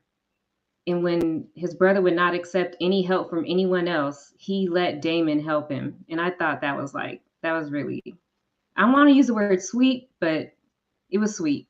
Thank you for the super chat from Josh Paul. It says Daemon v. Otto on the Bridge second episode. Caraxes coming over the wall. I think that was a really good scene too, with Otto. I think the second scene was better though, me personally, than that one. And the reason why I will say that I thought that second scene was better was because they used the exact words from the books and everything else. And I thought that the words from the books, when he said he has the crown of the conqueror, he has the sword of the conqueror, he has all right. That's the exact name. Right from the books. They used the exact words there. And I thought that's what made it better, the way he was addressing it right there. But I do agree that first scene was very good, without a shadow of a doubt. You know what I mean? But to me, also in both of those scenes, Rhaenyra shows up on a dragon. She does. And shuts shit down. But again, a problem with this first season, this is twice that the same exact thing happened and Otto was allowed to walk away twice. And it just seems redundant to me.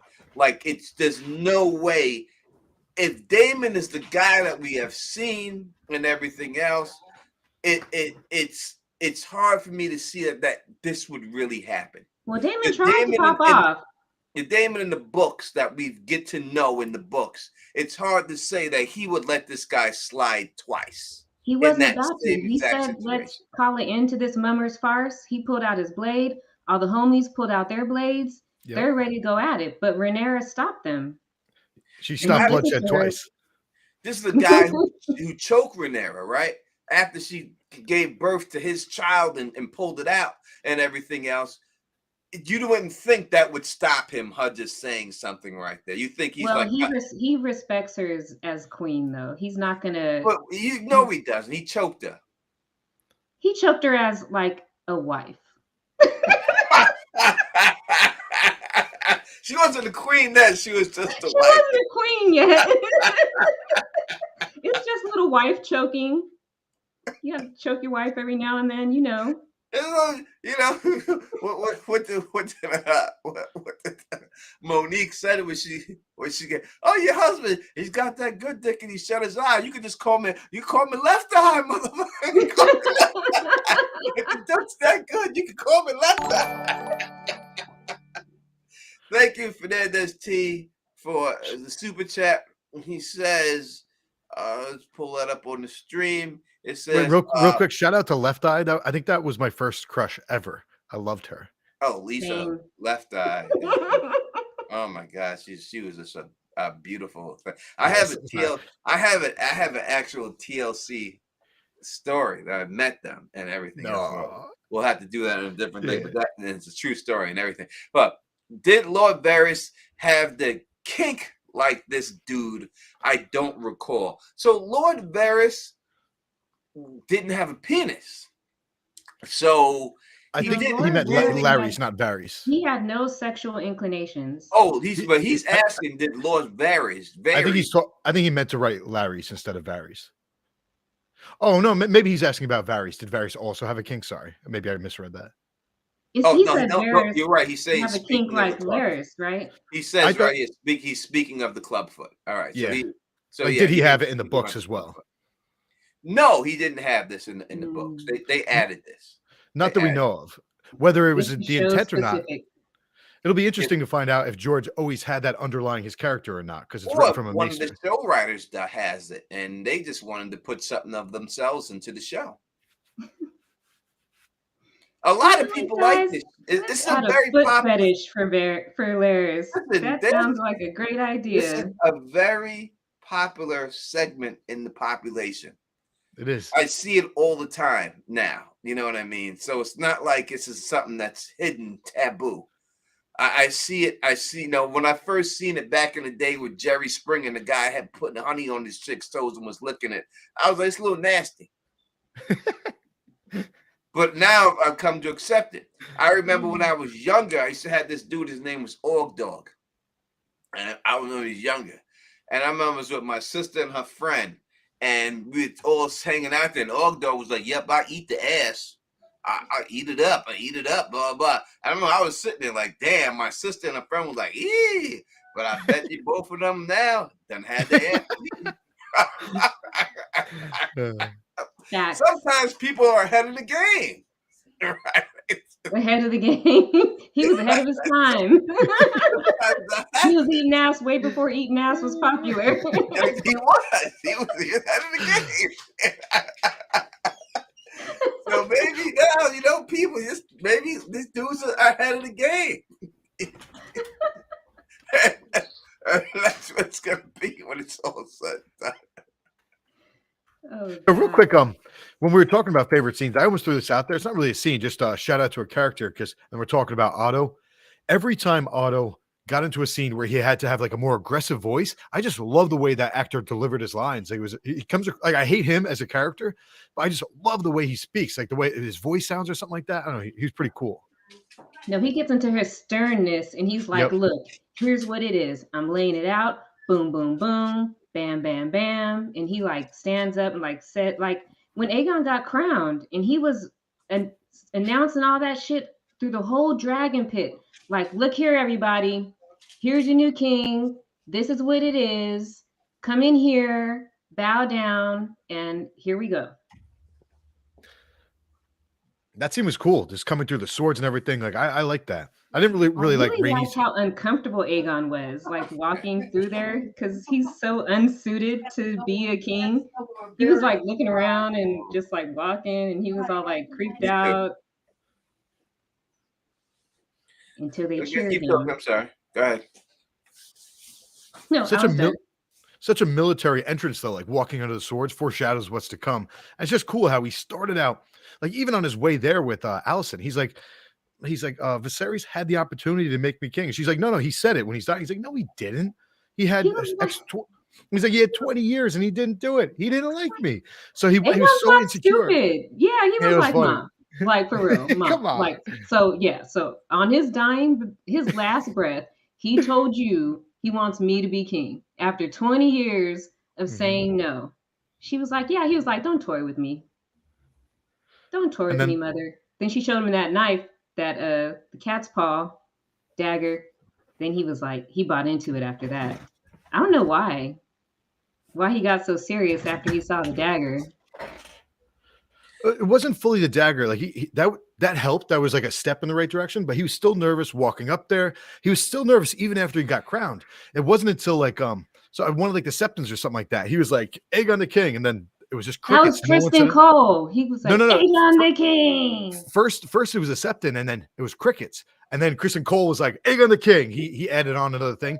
And then people start clapping. And then he started feeling it. He's like, oh, nice. I've got the sword. I've got the crown. And then he sort of, now he's fully embraced the role as he's the king. So we'll see where he goes from here. Yeah, so I think what that is, and that reminds you, I wish Phil was here because he could tell you this. Because as someone like I performed, I've done rap music, and I've been on stage, and I opened for people and everything else back in the day.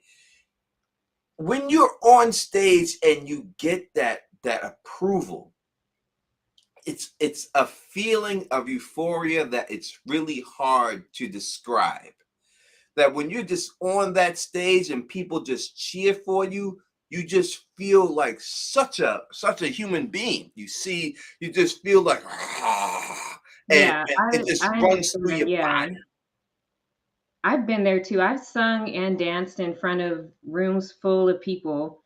And that energy that you get from them when they cheer for you, when you hear them clapping, like the applause and everything, like it just like brings you alive. Like It's that adrenaline. It's like you're at a football game or you're boxing, you start hearing people cheer, just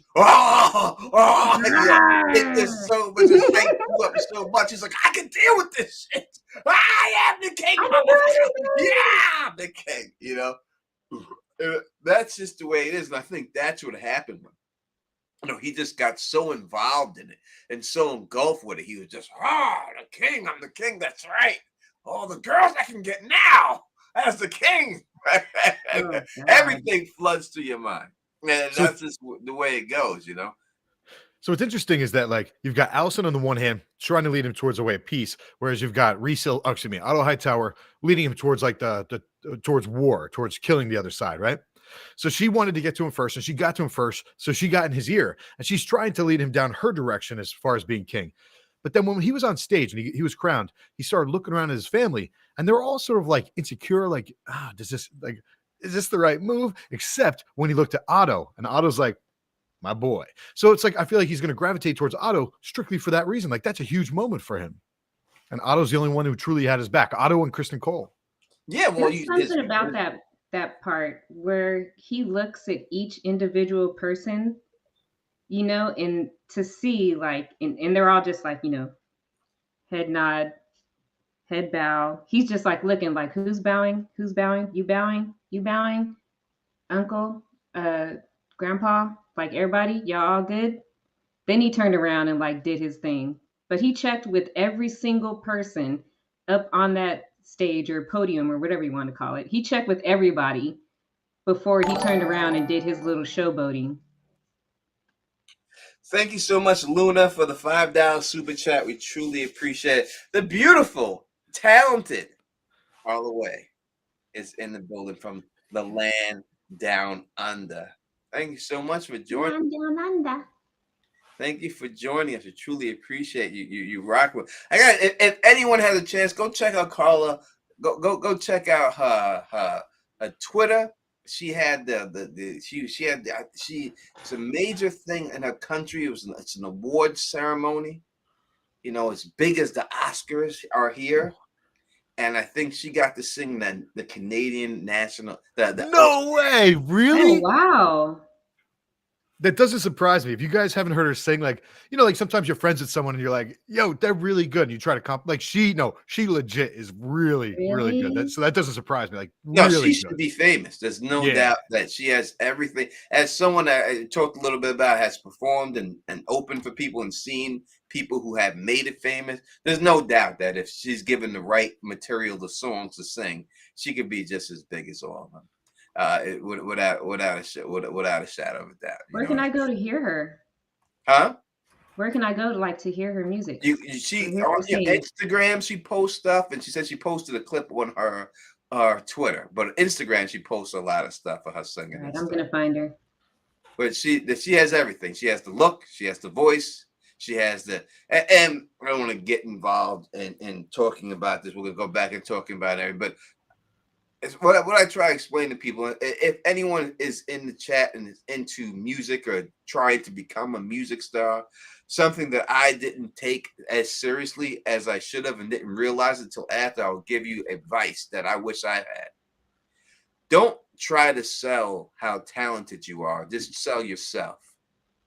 If people like you and like, if you look at Cardi B, people love Cardi B. Her laugh, whatever it is. She sold herself. Sell yourself. Everything else will work out. You don't have to be the most talented. You don't have to have all these things and stuff. You just have to sell yourself. Once people like you, it's a wrap. So concentrate on that. As for Carla Wade, she got everything. She's got the look. Done deal. Should be on a million little boys posters on their wall. without a shadow of a doubt. Millions of them throughout the world. Oh, Lord. She could be like Olivia Newton-John.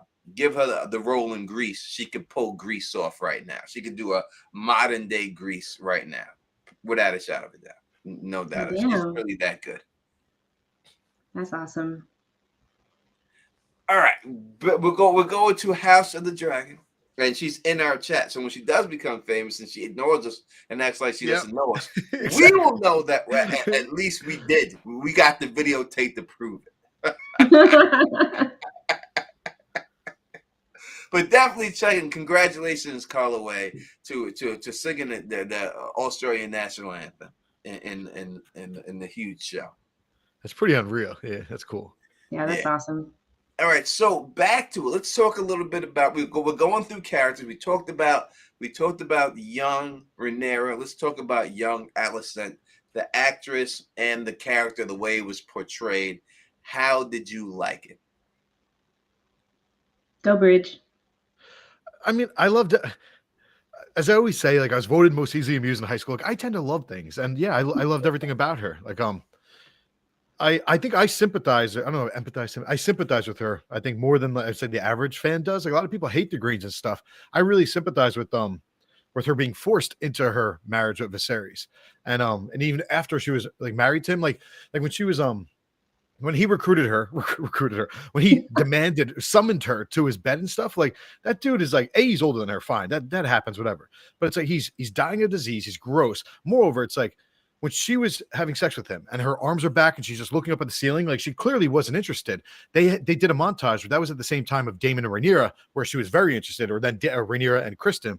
But it's like, if I'm with the girl and she's laying there like that, eventually I'm going to see it and be like, whoa, and I'm going to stop, because you don't do it with someone who's laying there who's clearly not interested. Like I consider that a form of rape, and not that I hate Viserys, but I don't know. I sympathize with Alicent. She was a young girl who was forced in a situation she should never have been in. Yeah. Just to speak on that, I think in that day and age, arranged marriages, it's not always going to be a good time having sex, because these people a lot of times hardly know each other. They didn't fall in love. Most marriages are political. So women kind of just do their duty, and men are just used to just humping on them, just to get it done. Us, of course, no, we're not going to be that way. Like, yeah, if I'm starfishing on a dude, like he's not just going to keep humping away. That's not cool. Starfishing? Is that just what, like laying Yeah, there with arms? starfish, Like yeah. Starfish out. I've never heard that term. It's funny. I never heard that term either. And I'm just trying to see if anyone's ever done that to me, and I hope not. Think back. Oh man. No, I don't. Never been starfished in my You ever life. get starfish?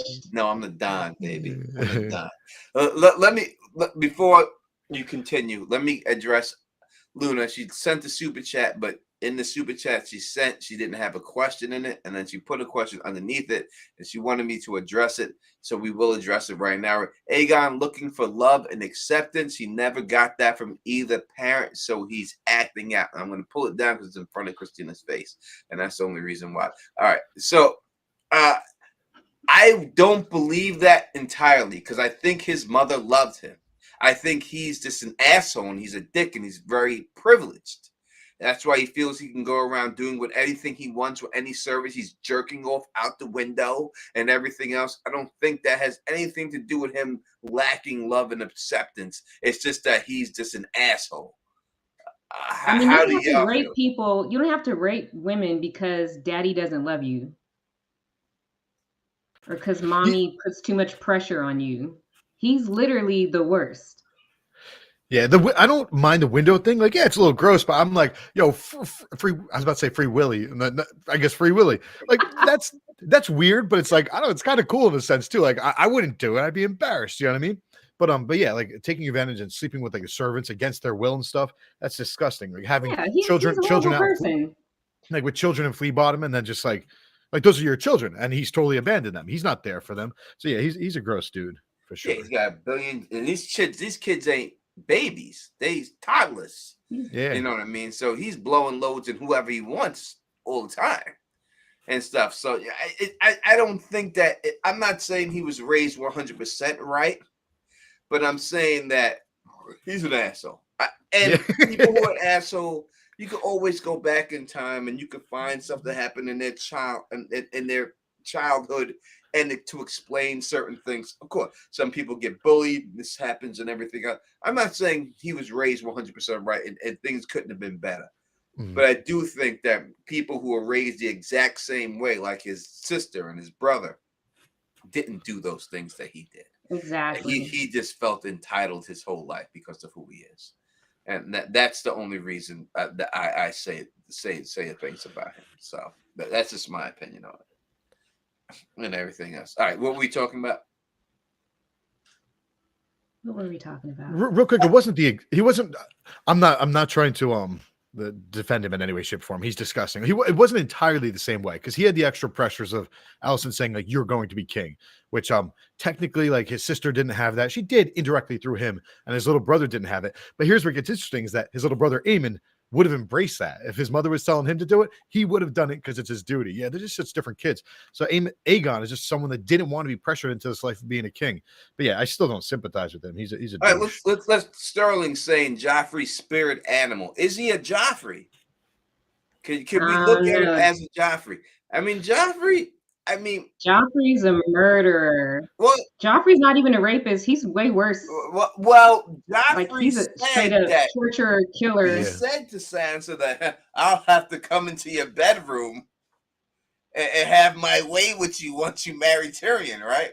So maybe he wasn't as sexually mature at that time until he got to that point. Joffrey shot crossbows into prostitutes. One prostitute. Okay, I'm sorry. Correction. When he was one prostitute. Not when multiple prostitutes, just one.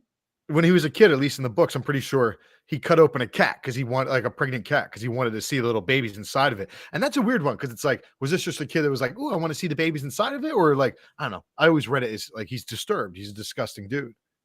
Well, we've seen this happen. If you watch the Jeffrey Dahmer documentary, we've seen that he was with his dad all the time, taxidermying animals, finding roadkill and ripping them open and everything. Now, listen, I know people who like roadkill and do things like that. Not saying you're going to be a Jeffrey Dahmer, but I'm saying some people could be because of these situations. And I think that that's just something that's not natural that you naturally want to do. Is Jeffrey Dahmer the one who ate people? Yes. Oh, Oh, ugh. he ate people? Yeah, I think Yeah, he he killed ate people and people. ate them or something. Yeah, he killed them and ate them. When they found him, he had like skulls and like That's some Joffrey shit. Joffrey wasn't eating. No. He would.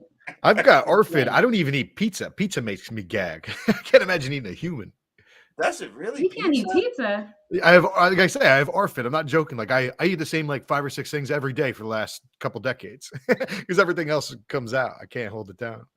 I'm Well, crazy. It's damn. psycho. It's all in my head, but it's like a couple, like I say, beer. I literally have one beer I drink. This one I started drinking 2 weeks ago. So now I've got 2 beers. I probably would like more, but I can't get myself to try anything new. I'm like scared of putting new stuff. Weird. It's Yeah, I probably wouldn't eat a better that human. way. I always do better when I eat the same thing. It's better for my weight when I just stick to a certain diet and just eat only those things. Yeah. All right, so we were talking about what were we talking about actually? What were we doing? Bridge answered last. What was it, Bridge? The question that was posed. By someone in the chat. We are talking about No, Larry's and his feet, and then after that, we're talking about favorite no, because we were it had going. to be something that I said. I think. Yeah, We were talking about. Tony asked a question. Oh, I can't remember what it was though. I can't either. All right, we'll just move on from there, I guess. We'll just, Aegon is killing his own children in the pit, Ron Robinson, which is really effed up. Like his kids are in there fighting, and he comes to watch. oh, Like did you interpret dad that going as? to the soccer game. Yeah. He's like, "Yeah, son, get Wait a him, second. claw their eyes out." So you think that the kids that were fighting were his children too? I thought that just one of the kids was, and I didn't interpret that kid as being one of the fighters. I thought that kid was just staying there, like that kid was just with its mother, living in like a low part of Flea Bottom, but not a fighter. That'd be crazy if Aegon's own kid was a fighter. With like, did we see the kid's teeth at all? Were the kid's teeth shaved? Not the baby, not the little boy. I think that's gonna be like Damon the pale hair. Game Pale Hair. We don't want to get too Damon Pale spoilery on the Hair? stream though, but yeah, Game Oh, Pale sorry. Hair. That's all right. It's vague. It's just a name. yeah. I mean, do you think it's actually going to be him though, Bridget? Do you think so? Yes or no? If I had to guess, a bet, I would say yeah, it's going to end up being him at least in the show.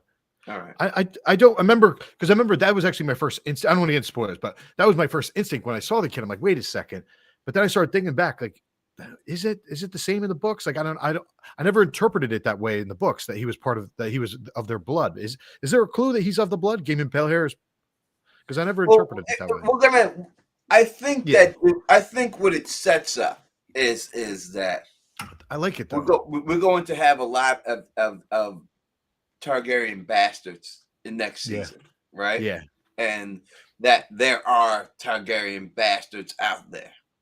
There are bastards with Valyrian blood out there, and I think they're trying to get you used to the fact that he ain't gonna be the only one. Yeah. Like this has been going on for a long time, Oh right? yeah, So forever. you can actually talk about this because this is something that's known in the Game of Thrones books and everything else. So, it was Queen Alicent who got rid of the Lord's first night, right? There was a thing, the Lord's and Queen Alicent, who was Jaehaerys's wife that we seen in the show. We've seen him in the show. She said, no, you can't do this. So the Lord's first night, right, was anytime someone got married, the Lord had the right to fuck the bride before anyone did. So Queen Alicent said, no, my husband ain't fucking nobody. we gotta get rid of this situation and everything else. But on Dragonstone, they still practice that.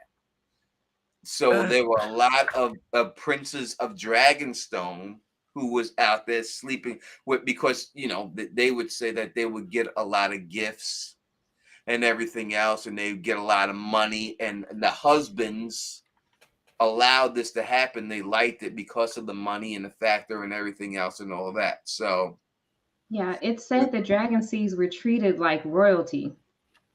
Like I feel like that's bastards. That's part of the Targaryen like people they make they're raping people and they're making excuses like, oh, it was such an honor for them to sleep with us of the dragon. I think it's all BS. Like those people didn't want, like the guy who was dating that woman, he didn't want some Targaryen to rape his wife. You know what I mean? He didn't think that was cool. And unless like there are probably a couple situations where the girl's like she didn't really like her husband and she had a consensual relationship with a Targaryen. That's a different thing. But for the most part, the Targaryens are probably just raping them and then pretending like, yeah, it's an honor. No, they didn't consider it an Just honor. imagine if that was going on right now and Joe Biden had to come and get you.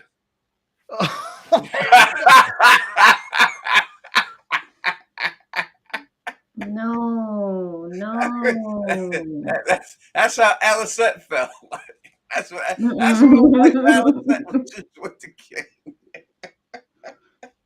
But in that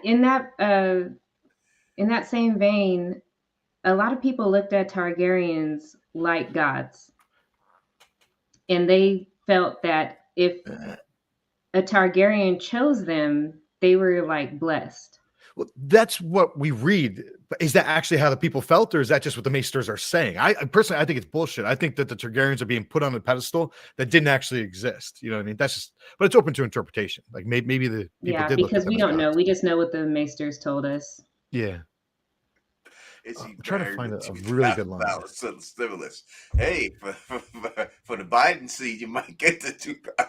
No, I don't want that Biden seed at all. No. No, please, God, no. I will not get married during his reign. During his reign, yeah. You get married when there's like 8 people getting married the same day, so I'll be last in line. By the time he gets to me, he's tired. He ain't getting it knowing, but so, check this out. During their conversation, Jaehaerys was like, because Jaehaerys knows that if he stops the first night, then those lords are going to be like upset. And he's like, it's kind of easier for me if I keep letting them do it, right? So he was trying to defend it. And he said, he's like, and if a child should come with a coupling, so much the better. The husband could then claim the honor of raising a hero's son as his own. And Alysanne was like, mayhaps that was so 10,000 years ago. But the lords claiming the first night now are no heroes. She goes on to say, she's like, I've spoken to the women. It's old men, fat men, cruel men, poxy boys, yada, yada. So like she actually spoke to the women who were abused. And she's like, yeah, you guys can pretend like this is an honor, but the women don't think it is. I've spoken to them and you guys are wrong. Yeah, so Alysanne was pretty cool. Survey. Yeah, exactly. Yeah, no, she wasn't playing. She's like, no, you ain't doing this shit. Yeah. I'm trying to justify this. No, your dick ain't going nowhere. And these guys doing it, they're just taking advantage of these young chicks, and that shit is wrong. And I'm not having this shit anymore. Yeah. She was such a badass. And I'm putting an end to this motherfucker right the fuck now. And that's just the way it goes. Because when it comes down to it, men will take advantage of anything they can take advantage of. If it's a manager at McDonald's and there's a hot girl as a fry cook, girl, you want to get off them fries? You want to get the shakes? You want to get to that cashier position? And do it. Let's do it. That's just the way it is. And that's the bottom line. It doesn't matter how rich you are, poor, you'll always be a man who will try to take advantage of a situation if he can. It's the bottom line. They use whatever they got. That's just the truth. And anyone can say whatever they want, but that's the truth. That's as someone who's been in the music industry, there has been many times that I have said, girl, you sing, girl? You want to sing? Are you really? You good? I done did it. I ain't gonna lie to you. It's the truth. I did. I was young. I was dumb. But it's a game. This is what it is. I'll take you to the studio. You want to go to the studio? I'll take you to the studio, all right. I take you to the studio. I'll show you the studio. You know, I'll let you sing a bunch of this is you. It's a dirty business, man, and there's no doubt about it. But in the end, I'm just saying, in the end, I've seen people, you know, drug dealers have crackheads do crazy stuff to them for the drugs. People will use any advantage they can to get sex. Is what I'm saying. In the end, real quick, that's what it means. That's what I'm saying. I love this line here. She looked at him. She's like, I remember our wedding, my lord. If you had been a blacksmith and me a washerwoman, and some lord had come to claim me and take my maidenhead the day we took our vows, what would you have done? That's Allison speaking to Jaehaerys. His next 2 words are, killed him. But he goes, killed him, Jaehaerys said. But I am not a blacksmith. Like, what a piece of He's like, yeah, but that's not me, so I don't have to worry about that. Exactly. Is that right? I ain't got to worry about that. I'm a king, so I'm good. Yeah. I ain't got to worry about that or anything. All right. We were talking about the character of Alicent. That's what we were talking about. The young Alicent. How we thought she was that's what we were talking about. How we thought You're good. You're absolutely right. That was good. And everything else. I really liked young Alicent. I honestly don't hate old Alicent. I'm really open-minded a lot of times, so I can look at both sides for what they are. In young Alicent, I feel like she was just doing her duty. Oh, my light just turned off. She was doing her duty because she's a dutiful girl, a dutiful queen.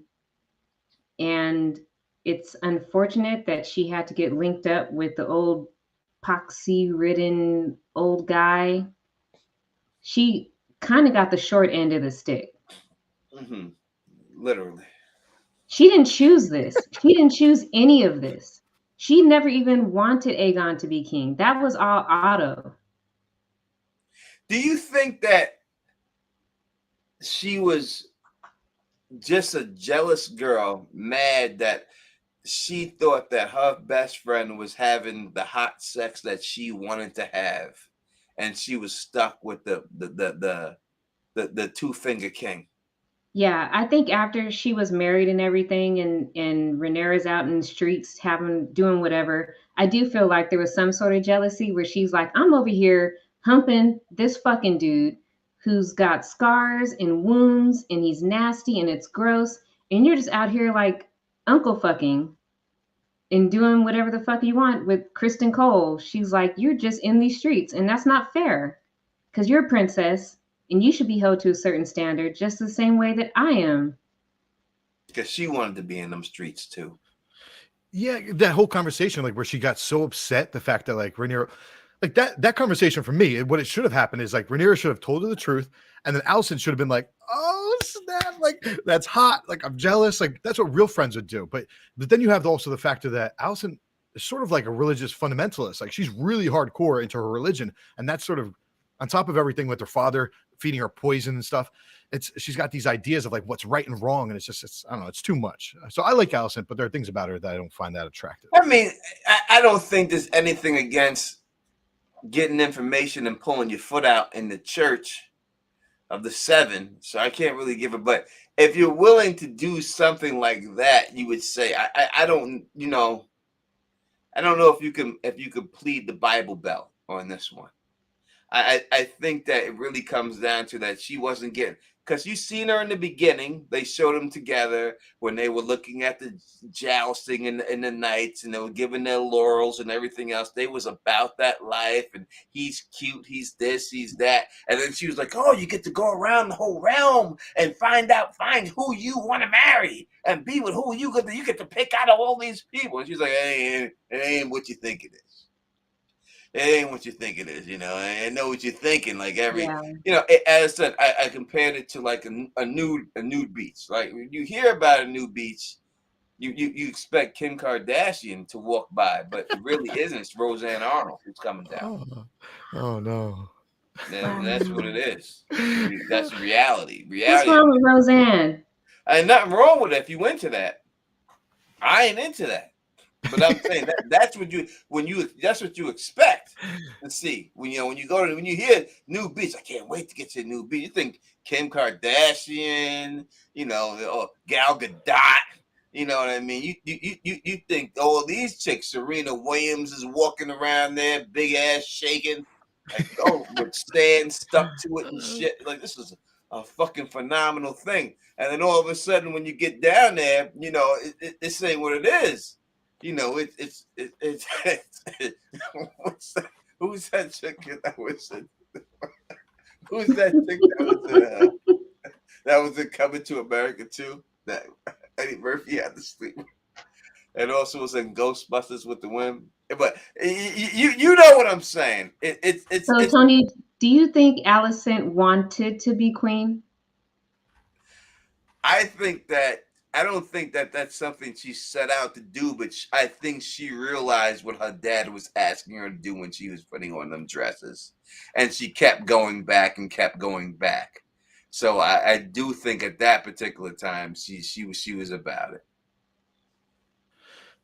So There was I don't think she sort of thought it, sort it in the beginning, but I do believe that she was definitely after a while when she knew when she was going back and she was fixing the stone dragon and doing all that. She knew what she was doing at that time. She was helping him with his Lego set. Yeah, she knew all about it. She knew all about it. there was one little scene that I liked a lot, which is her speaking to her father, and she said, I was trying to look up the exact line because it's pretty powerful, but she said something along the lines of like, she's like, what I'm doing, like, how am I supposed to know if this is what I wanted or what like you taught me to want? And it's like it's a really interesting concept because she's not blaming it on her, like the things she's doing, she hasn't blamed it on her father because she is the one doing it, but she's aware of the fact that like she was poisoned with these ideas in her youth, but she's still taking some responsibility for it. I forget the exact line, but I really liked that from her. It was That in like sounds episode. familiar. I think I know what you're talking about. But Yeah, I can't find. he the position he put her in was one of the queen. He wasn't telling her to go sleep with the janitor, the rat catcher. That was the Trying to scene. get his the rule the seven kingdoms, and I don't think that's a bad thing. I'll be right back. I got to get more drinks. And I when think you I think actually. about it, oh, No, I was just gonna say I think I can find the line because he said "made you queen." It's in that. So I looked up "made you queen." I found the spot, so I'll find the you quote. found now. it? I'll find it in a second. What were you gonna say? Okay, so I was gonna say that in this time, a father's job is to find a lawful husband for his daughters. And so if you look at it that way, Otto honestly did the best he could because he arranged for his daughter to be queen. Because if all they do is political marriages, like who can I marry you off to for the best benefit? And what he did was put her in like the best spot. If you look at it like from that aspect, dads marry off their daughters. That's what they do.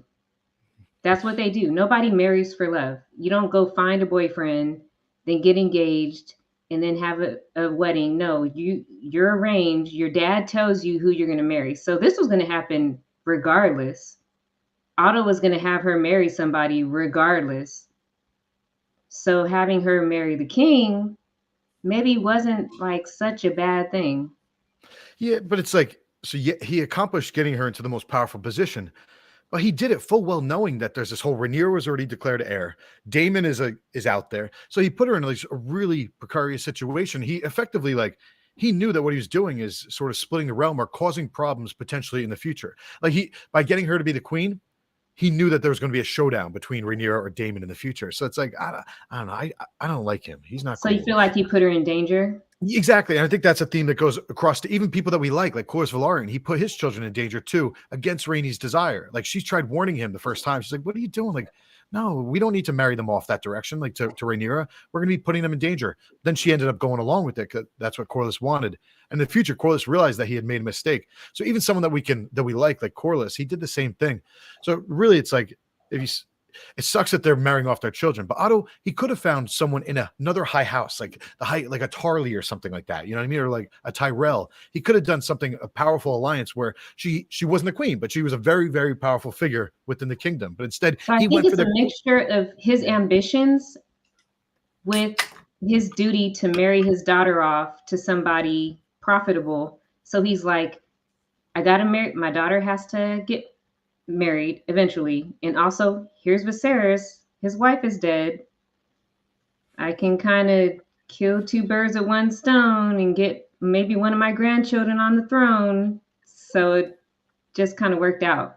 Could it be an insecurity in the fact that he's a second son? So he was always second to his older brother, and now he's like trying to he's always had these desires to make moves or whatever. What'll be interesting though is his son was at the joust, and Daemon Damon, the first person that Damon went against was his son, and then Damon cheated. Not cheated. He played dirty, and he injured his son. So it'll be interesting to see if his son is in the future seasons, if he's still Oh, alive and what he does.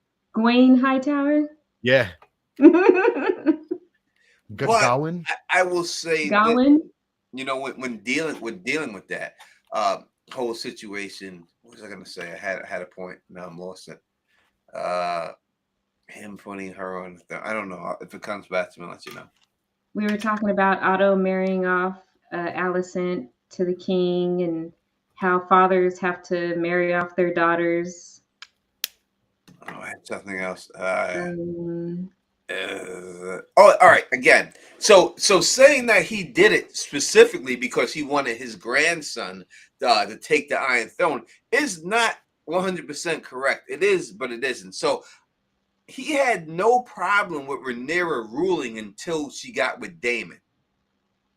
That's when he had the problem with it. He didn't care about if it was just Rhaenyra and she would have married the Valyrian boy, and that would have just been it, and they had kids, he would not have cared. It was the Daemon factor that made him not want her on it. Because Alicent already had sons by the time Rhaenyra married Daemon, so he was already on board with his grandson being king way before she married Daemon. It's both. I think, Tony, you make a good point. Like, Daemon is something that he's scared of, but if you go back to the hunting scene, he was at that time trying to marry Alicent's son to Rhaenyra. He proposed that as an option, and then Viserys he was already working that son. He was already working Aegon. Like, what can I do to get Aegon? So it's two different things. So we're dealing with the show and the book. So yes, he's already working him in without a doubt in the show, but he wanted his son to get his grandson to get there, but he wasn't caring about Rhaenyra being on the throne at all.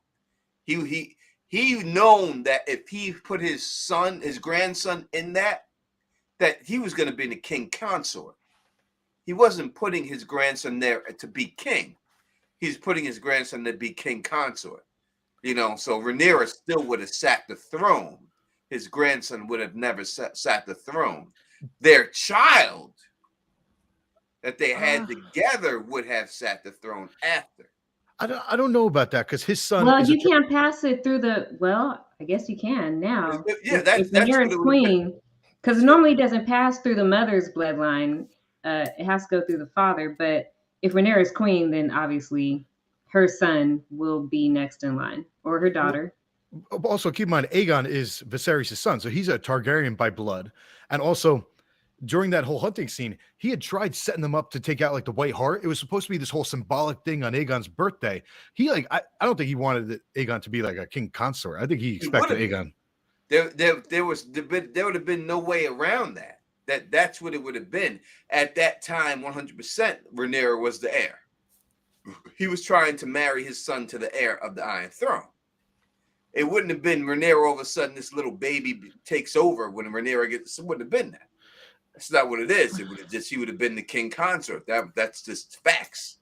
Yeah. Just like Daemon is going to be the king consort. Daemon's not sitting the Iron Throne if Rhaenyra takes it. Rhaenyra's sitting the throne.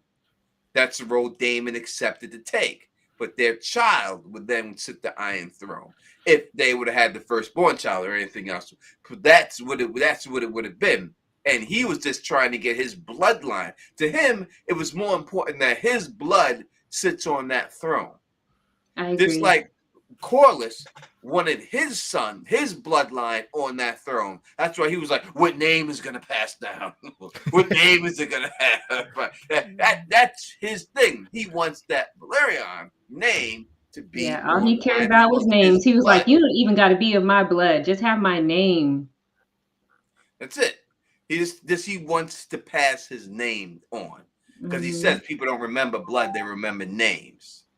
And that's it. So he wasn't caring about that and everything else. Let's go into Corlys. Let's go into Corlys right now. All right. There was a lot of controversy, and so we'll wrap this up in a little bit because we've been on here for 2 hours, and I want to keep y'all up all night and everything. I know people got to work and stuff, and it's already 9:30 at night Eastern time here and on the East Coast and everything else. So let's go into Corliss. And I put part one on it. We're gonna come back and we have a lot to discuss. So we'll be back. It won't be anything like that. So Corliss, there's a lot of controversy about this black man being chosen for this role. Obviously for not the right reasons, in my opinion. What did y'all think about Corliss and the whole House of Valyrian being black and everything else? Well, what are your reasons? I'll go after everyone. I'm the host, so I gotta.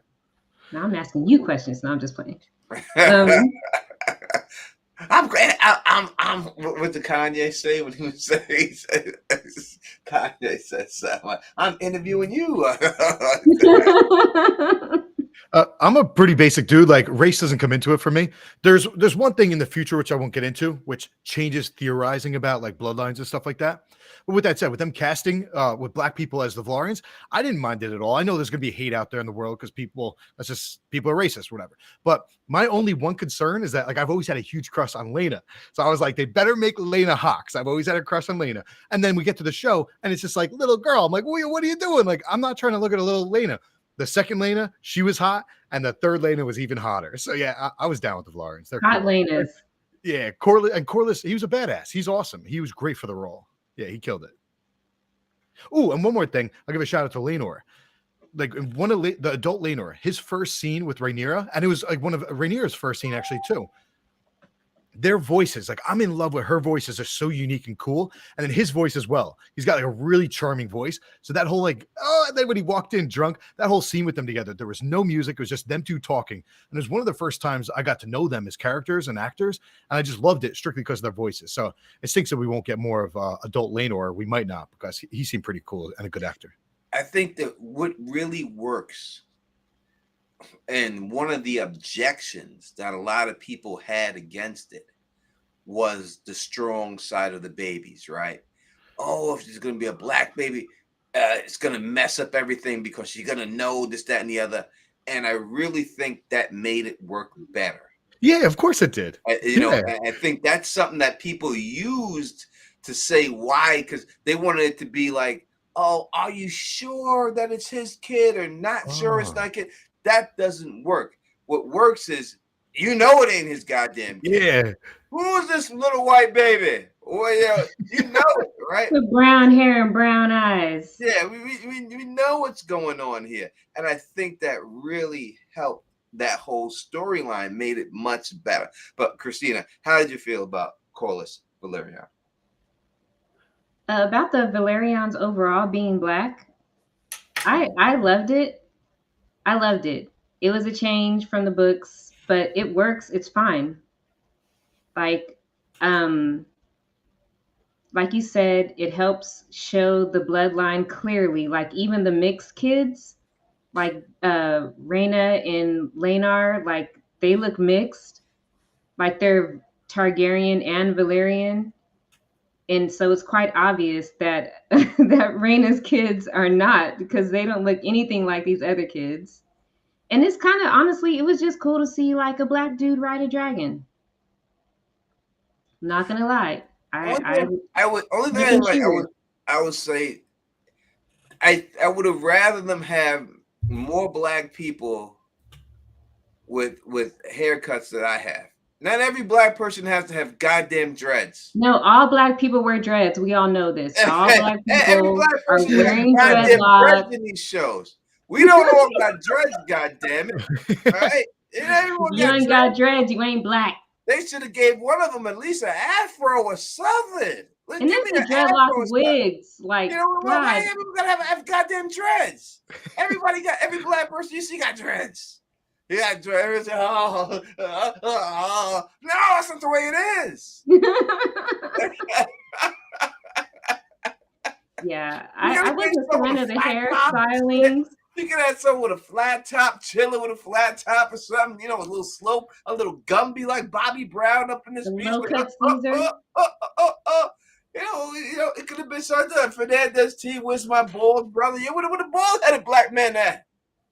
You could made his beard white. It could have something like and also, their hair isn't the same color as the Targaryens. I don't like the coloring of the hair. I will say Yeah, that. their hair is like a white gray, I Mhm. don't like and it. the I don't like the coloring Targaryen, of the hair. I think their yeah, hair should be silver. it exactly. It should match the Targaryens' hair. Like they should all have the same color hair. Their hair was different color, and I did not like that. I was like, that's stupid. Like they Yeah, fucked up right there. I I kind of want I like it. I like silver their hair hair. better. What? I want I want dead ass silver hair like Storm, not white at all. I don't want Storm. any white in it. I don't want Santa Claus in it. I want straight silver, like the color silver. The hair should be silver, and that's the way it should be. I've seen a lot of women with their hair dyed silver and all, and it looks sexy as It's hell. hot, yeah. And I would have rather seen the Targaryens' hair all around silver. And I know they probably did it because it's what they did with Danny and all that, and they wanted to, make it all consistent and everything else. But I would have rather seen silver hair on all of that. If we go by the books, though, there's sort of a range of Targaryen hair. It's like some of them are more golden, some of them are silver, or Yeah. some is like gold with silver. So there is sort of a mix. Personally, though, I'm looking at like some screenshots where it's got like Daemon and Rhaenyra on the right side of it, and it's got Laenor on the left.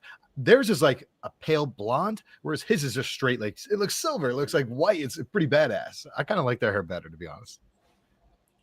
Yeah, from the start, the Targaryens should have had the color that the Valerians have right now. Like that's the color that Maybe, their yeah. hair could have been this whole time.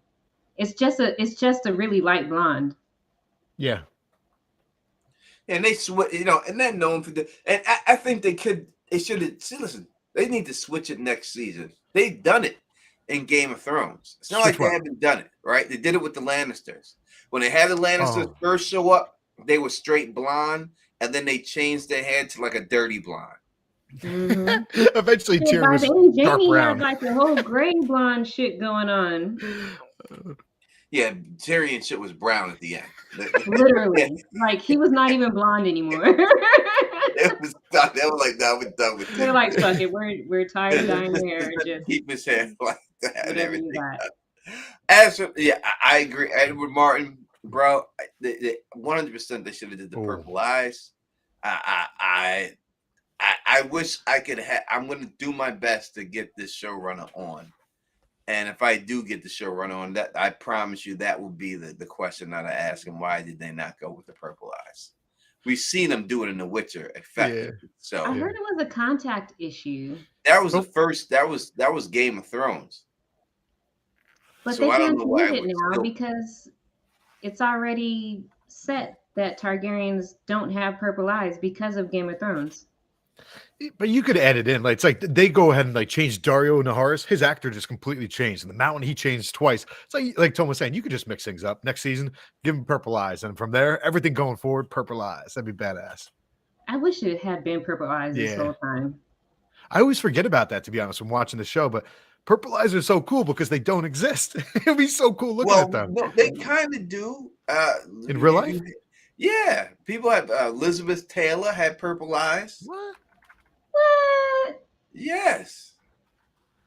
Elizabeth Taylor had purple eyes. There are people who have purple eyes. There were purple eyes out there. That's why everyone thinks they're so special because they're so rare. But if you Google purple eye women, you'll see the women who had purple eyes. There were purple eye women.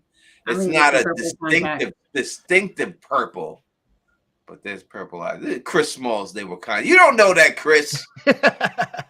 You didn't live in that goddamn era. Neither did I. We don't know. But yeah, no, there's women who had purple eyes. That's why it's so special. That's why they're brought up and stuff, And Rob Robinson, yes, Tyrion was supposed to have 2 different color eyes. He does have 2 different color eyes in the books. 100%. Yeah, they didn't do any eye color at all. And all that, but Shit, you they also didn't know, talk like about there are Tyrion people who do have bluish, a bluish Targaryen eye. Has not all purple. Some of them have bluish. Jon Snow eye is black because it's purple. Like that's he has a purple eye, but it's black. It's so dark. It's blurple.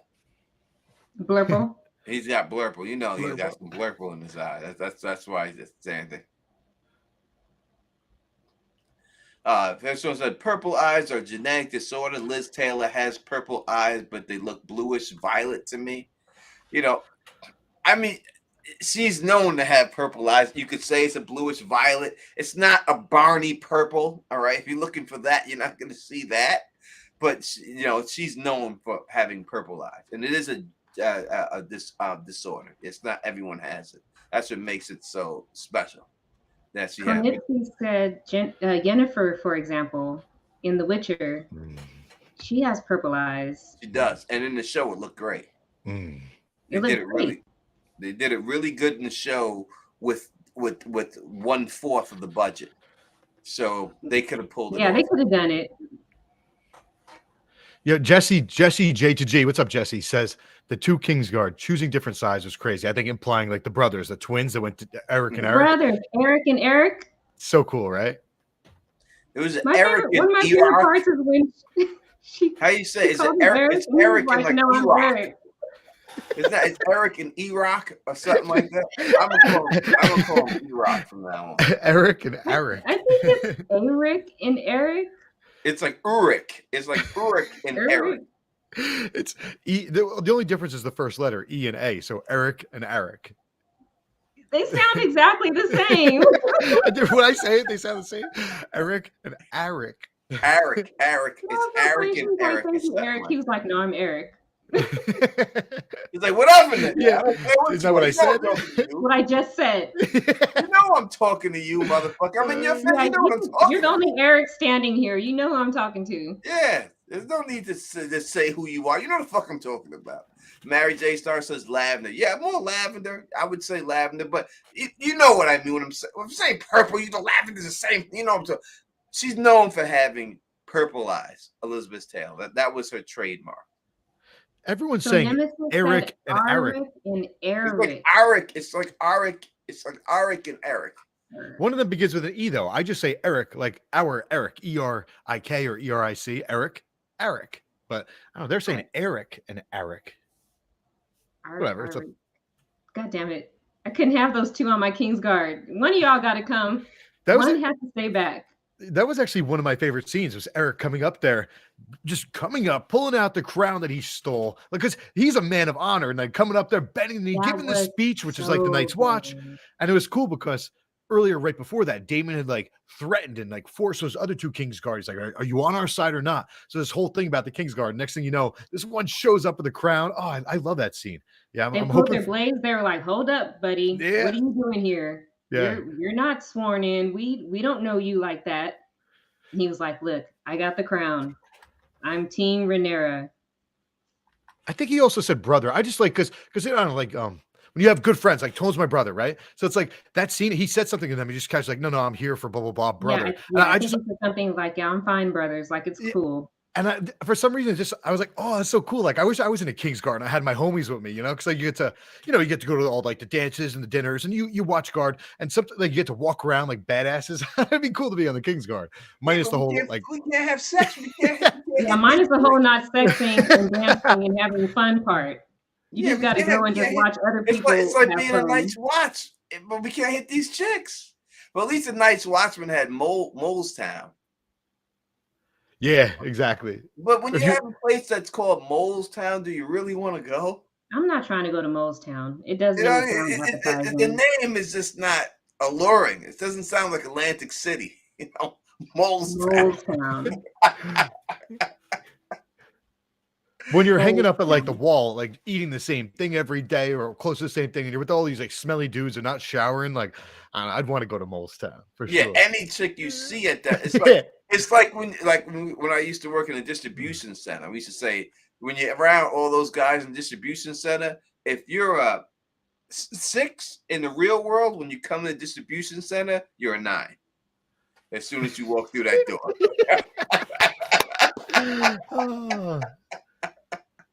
As soon as you get in there, you're a 9, and these girls, you're a 9.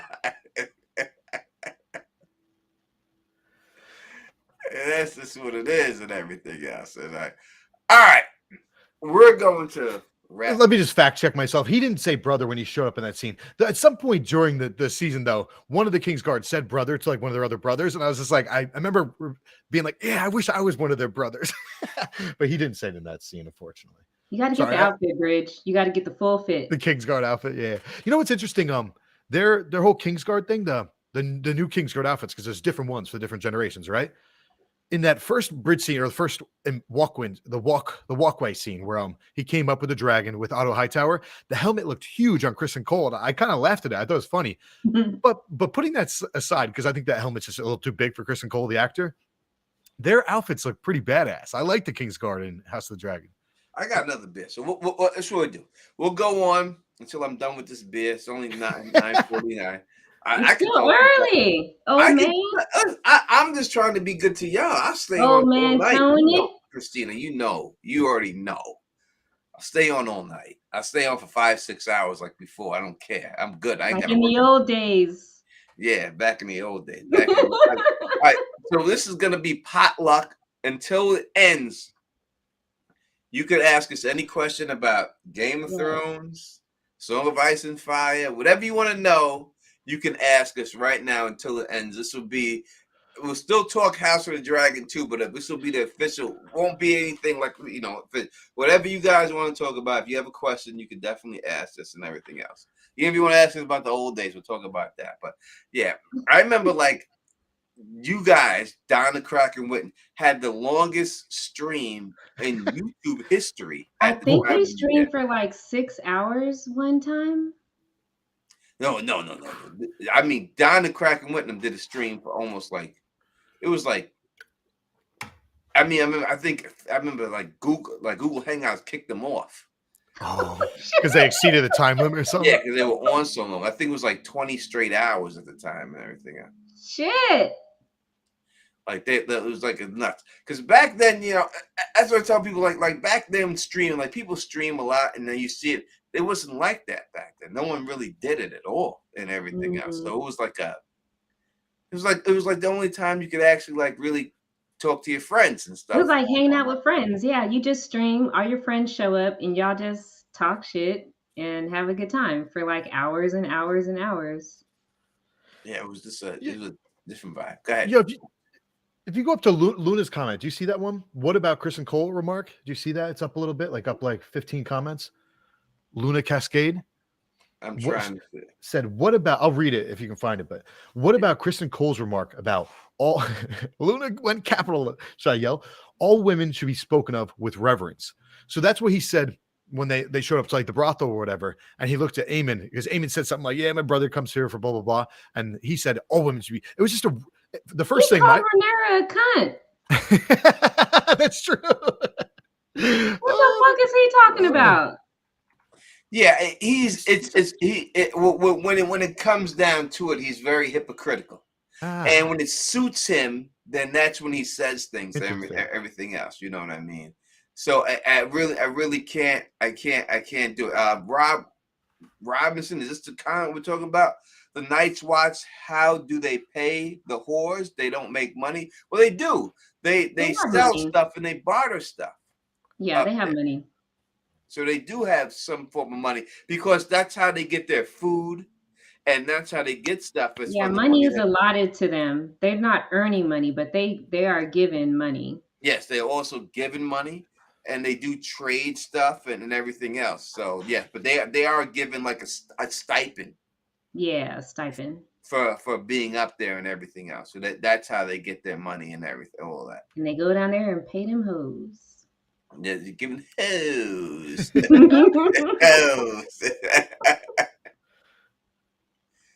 Teflon T in the army and in the kitchens. What is this right here?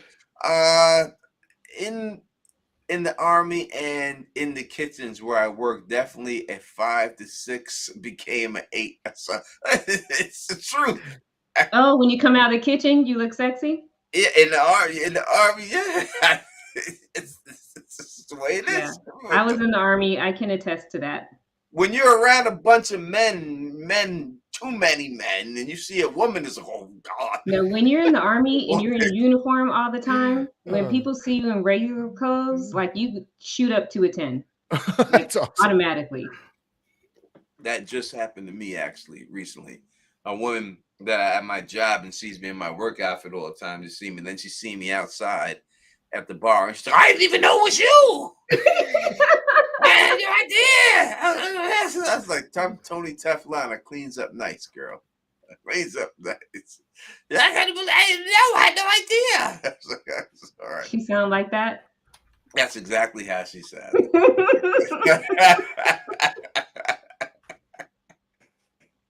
And again, if you have any questions y'all would like to ask, we definitely would take them and everything. As I said, I got a full beer, so we're gonna beer till this beer is done. Till that beer is done. The beer countdown. Yeah, and then once that beer is done and everything else and all of that. So let me give you a little Q&A for you, Christina, because people may not know you. What made you start doing videos on YouTube? How did you get involved in that? Tony, you know the answer, fool. It was you, sucker. I'm just talking. People don't know that. These people don't know you. It was you, me and my sister, the North Remembers, are totally hardcore Song of Ice and Fire fans, and we watch all this shit all the time. And you brought us onto one of your pre-games, right? Uh-huh. It was a pre-game, and we had been talking about streaming, but we were too nervous and scared to do it. So you brought us onto your pre-game thing, and so like we got like bit by the bug. The streaming bug, and then we began streaming. Yeah, and then the Not So Silent Sisters grew from that. Yeah, and everyone seen y'all and was like, "Ooh, look at this! Look at what we see." They seen you and they seen North, and they were like, "Oh, Candace, girl." Yeah, real quick, actually, when you first came on, I haven't seen you in a while. Is there like a red tint to your hair? I like it. It looks cool. Yeah, right? Is it like super red? Yeah, I like that. It's awesome. That was the first thing I noticed. Very cool. Persbone says, Tony, do you Teflon? Sorry, I'm saying that. Do you think we'll get an Ice Dragon in this series or in game A Song of Ice and Fire? Yes, there's no doubt about it. No doubt about it. But didn't we get an Ice Dragon? We'll get an Ice Dragon. I mean, the one we've seen in the show is not an ice dragon. We'll get an actual dragon that breathes ice that freezes motherfuckers. We'll definitely get that. I'm a little corny, so I'm just gonna say Jon Snow is sort of an ice dragon. You know what I mean? Lyanna Ice and Fire. He is. There's no doubt about it. Yeah. I can see it. I'm expecting trying to catch it. It's running up here. Represent Christina. Just Janice. What is it? Genus? Janice. I don't know how to say it. I'm from Queens, New York. What locations in the book do y'all want to see on the show? I would say that I'm happy we seen Storm's End. I was going to say the same thing. I was happy to see Storm's End. That was great to see, but I would say Tumbleton because a lot of shit happens there. I want to see Tumbleton. I want to see I mean, it'd be cool to see we've already seen the Vale, but I'd like to see the Vale. I have a feeling they may skip over some of that for a while. But what I'd like to see, like as far as a new location that we haven't seen yet, is Maidenpool. At some point, I feel like we've got to see Maidenpool. They talk about Maidenpool all the time. Yeah, like Jonquil's pool and Jonquil's Tower. Yeah, I think we'll see Maidenpool, but that'll be cool. So have we seen the seat of the High Towers? Ooh, no, not the seat. We've seen Old Town, but we've never seen the castle.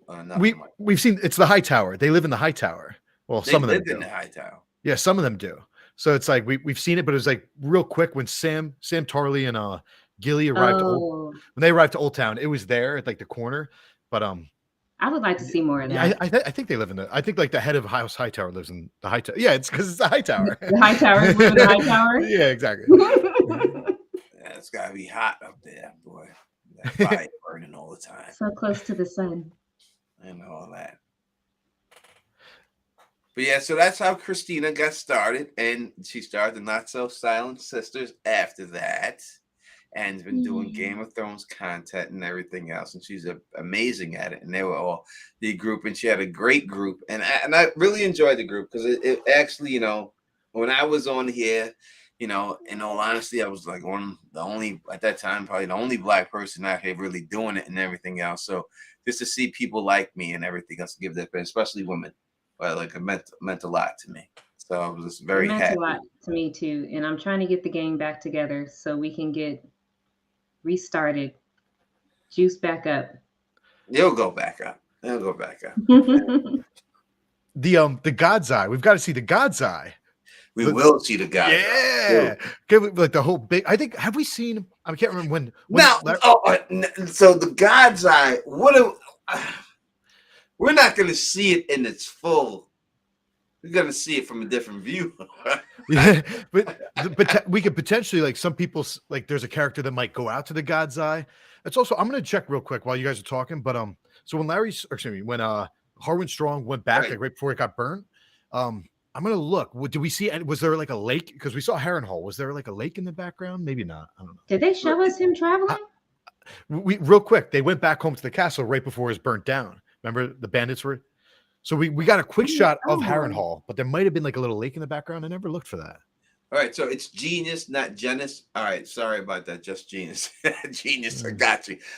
We'll answer this real quick. It says, do y'all believe that Loras is a green seer? I think Joe Magician came up with the theory. I think it would be interesting, but more if it was on screen. All right, so we'll give Joe the Magician credit for the theory.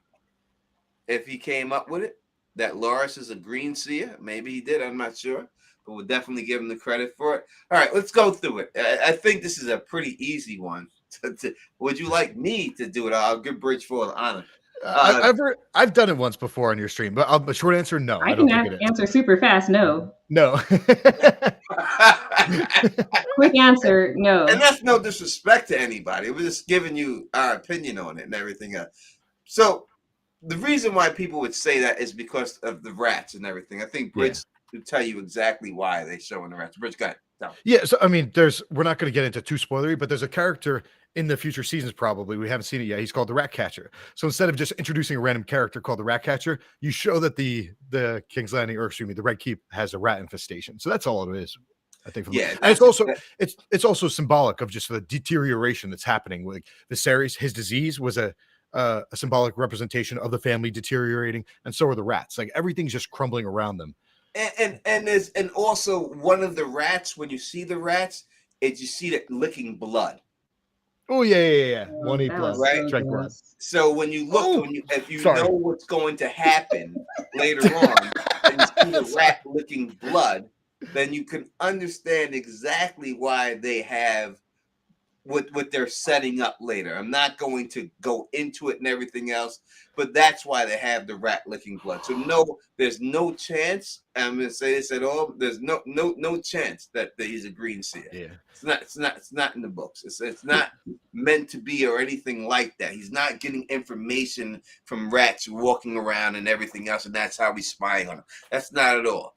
There's a reason why, as Bridge said, 1% reason is there's a character later that comes in there that is known as a rat catcher. They're showing you rats because they're going to, we got to get this rat catcher. Why would a rat catcher just all of a sudden show up? You know what I mean? You wouldn't just show a fucking lion tamer if there were no lions, right? Yeah, right. exactly. So you're showing that, but there's a reason why specifically they have that rat lick the blood, right? Mm-hmm. Yep. Because it all ties together to exactly what Bridge just said. Do you feel like there's any tie between the rats and the maesters? I've heard theories about that. I don't quite understand it, but so the maesters are called, some people refer to maesters as gray rats. Is that related to it? Is that what it is? Yeah, maesters, that's a nickname for the people that don't like and respect maesters, even though they heal everybody like in the local towns and villages and castles. Well, some people say that the maesters were keeping Viserys sick. Yeah, I don't or see that particular maester. Good. All right, so you could say it and you couldn't say it. So there's not enough proof to sway it either way. There's a proof to say that he could have been, and it's because when you see the black dude Maester say, "Hey, we should try this." No, he likes leeching. He likes to be leeched, Yep. right? But you Well, notice when the let's black do dude that. Maester took over, Viserys lived for like another 10 years. Exactly. It's like, and also, what would have been their goal? Like, if they're trying to like take down the Targaryens, what, you poison one person and you Another poison him? Targaryen just comes in. So Exactly. what's the point? None of it And makes sense. also, But and so it comes down to really Lady Dustin, right? Lady Dustin is the one who gives them this nickname, right? And she's the one who says that, they're the ones they're whispering in the ears of the king. We see that in Storm's End, right?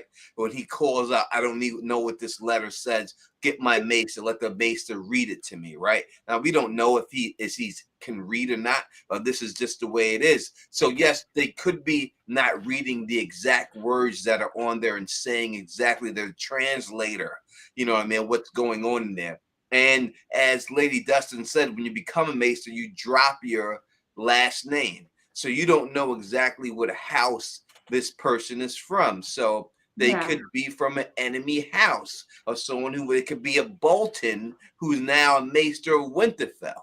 And since they're a Bolton, grew up with Roose and everything, and you don't know this, that they could have a certain help them out some way.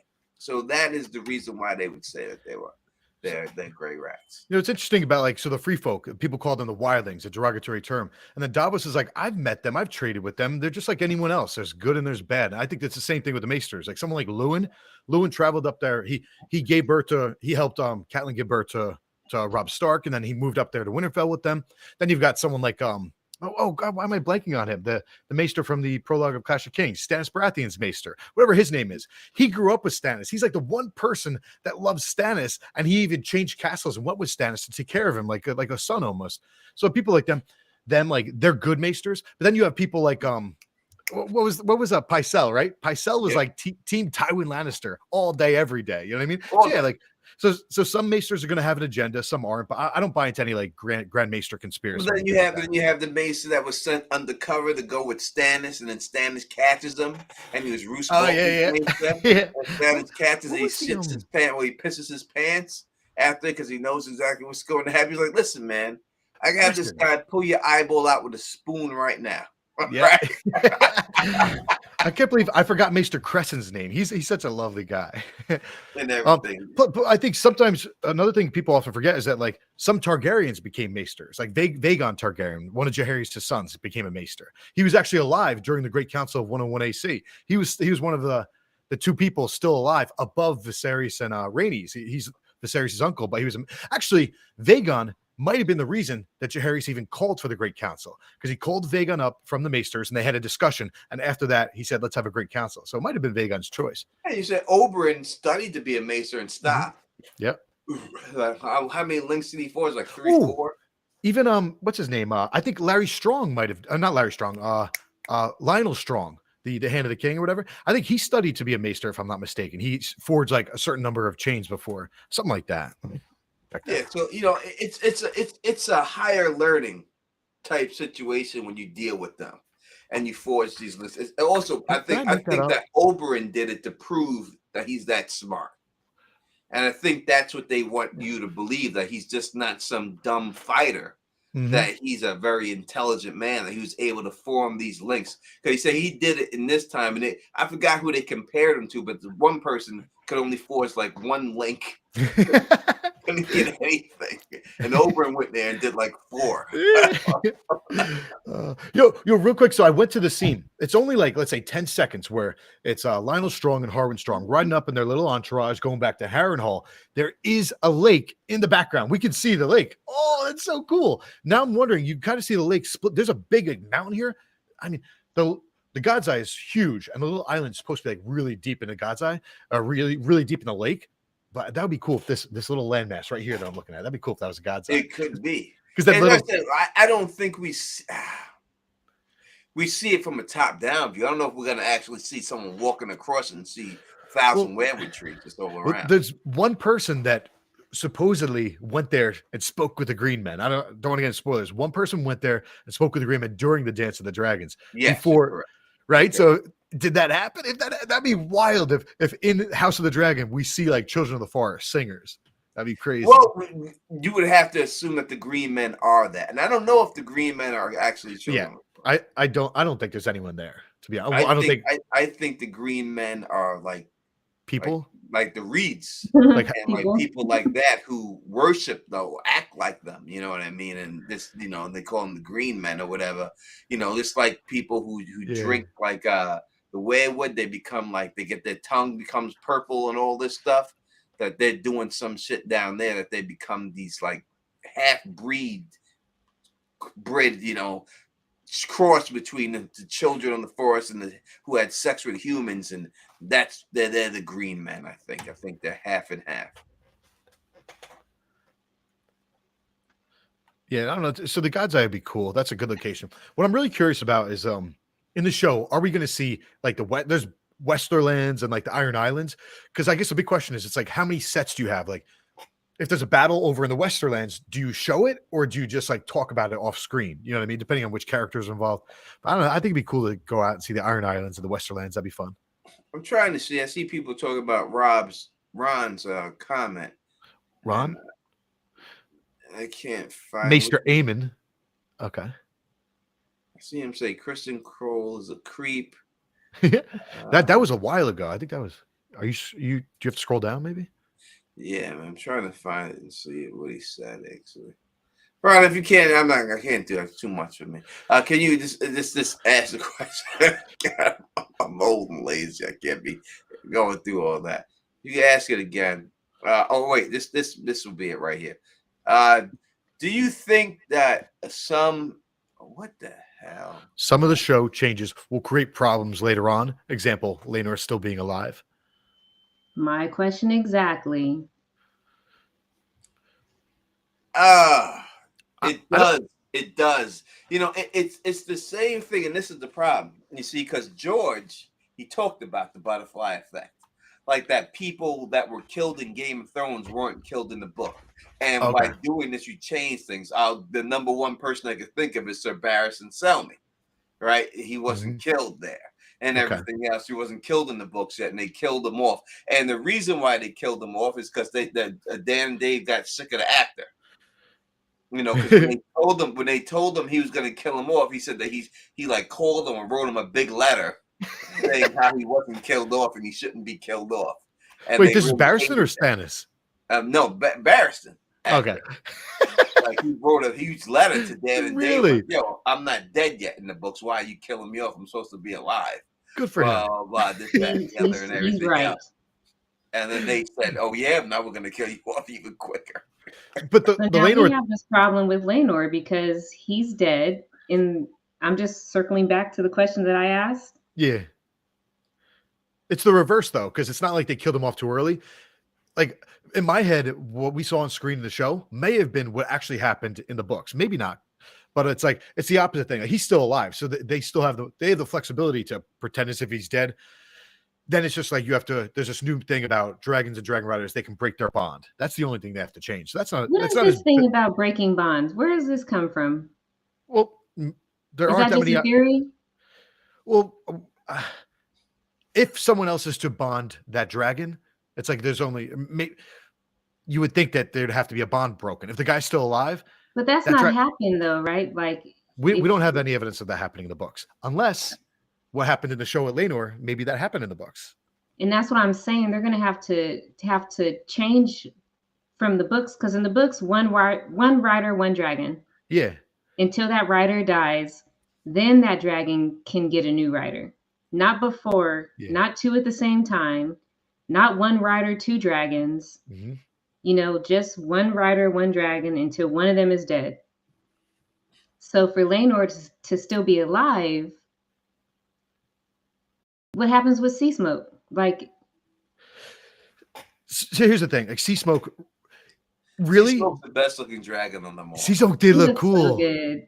the gray, right? The gray. So good. He's the best looking dragon on them all. I don't care what anyone says. There's no doubt about it. I can't wait to see Silverwing. I want to see Silver. Oh, we've seen. I want to see Sunfire.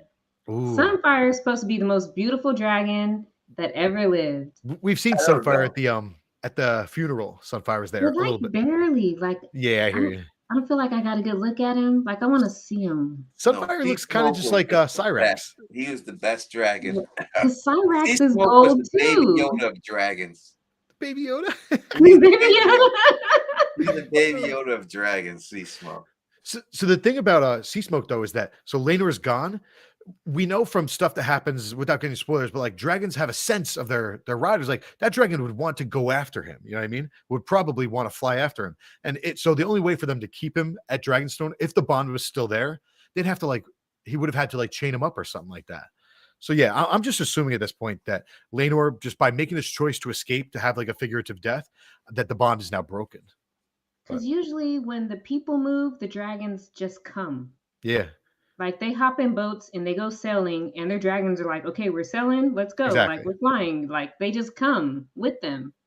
Yep. So why wouldn't Sea Smoke go with Laenor? And if he didn't, first of all, why didn't he?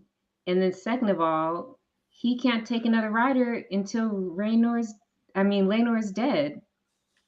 Unless, like you said, there's a bond that can be Mhm. broken over distance or something like that. Yeah, I don't know if distance would do it. Like for me, it's like it's a choice. Like I feel like Like a, Laenor, a like a breaking of the heart. like I'm sorry. Yeah, exactly. Like I'm I'm sorry I breaking have up to with do you. I'm this. sorry. It's not you, it's me. They had to break up. That's It's not adorable. you, it's me. I just can't be your rider anymore. I'm going this way with my boyfriend.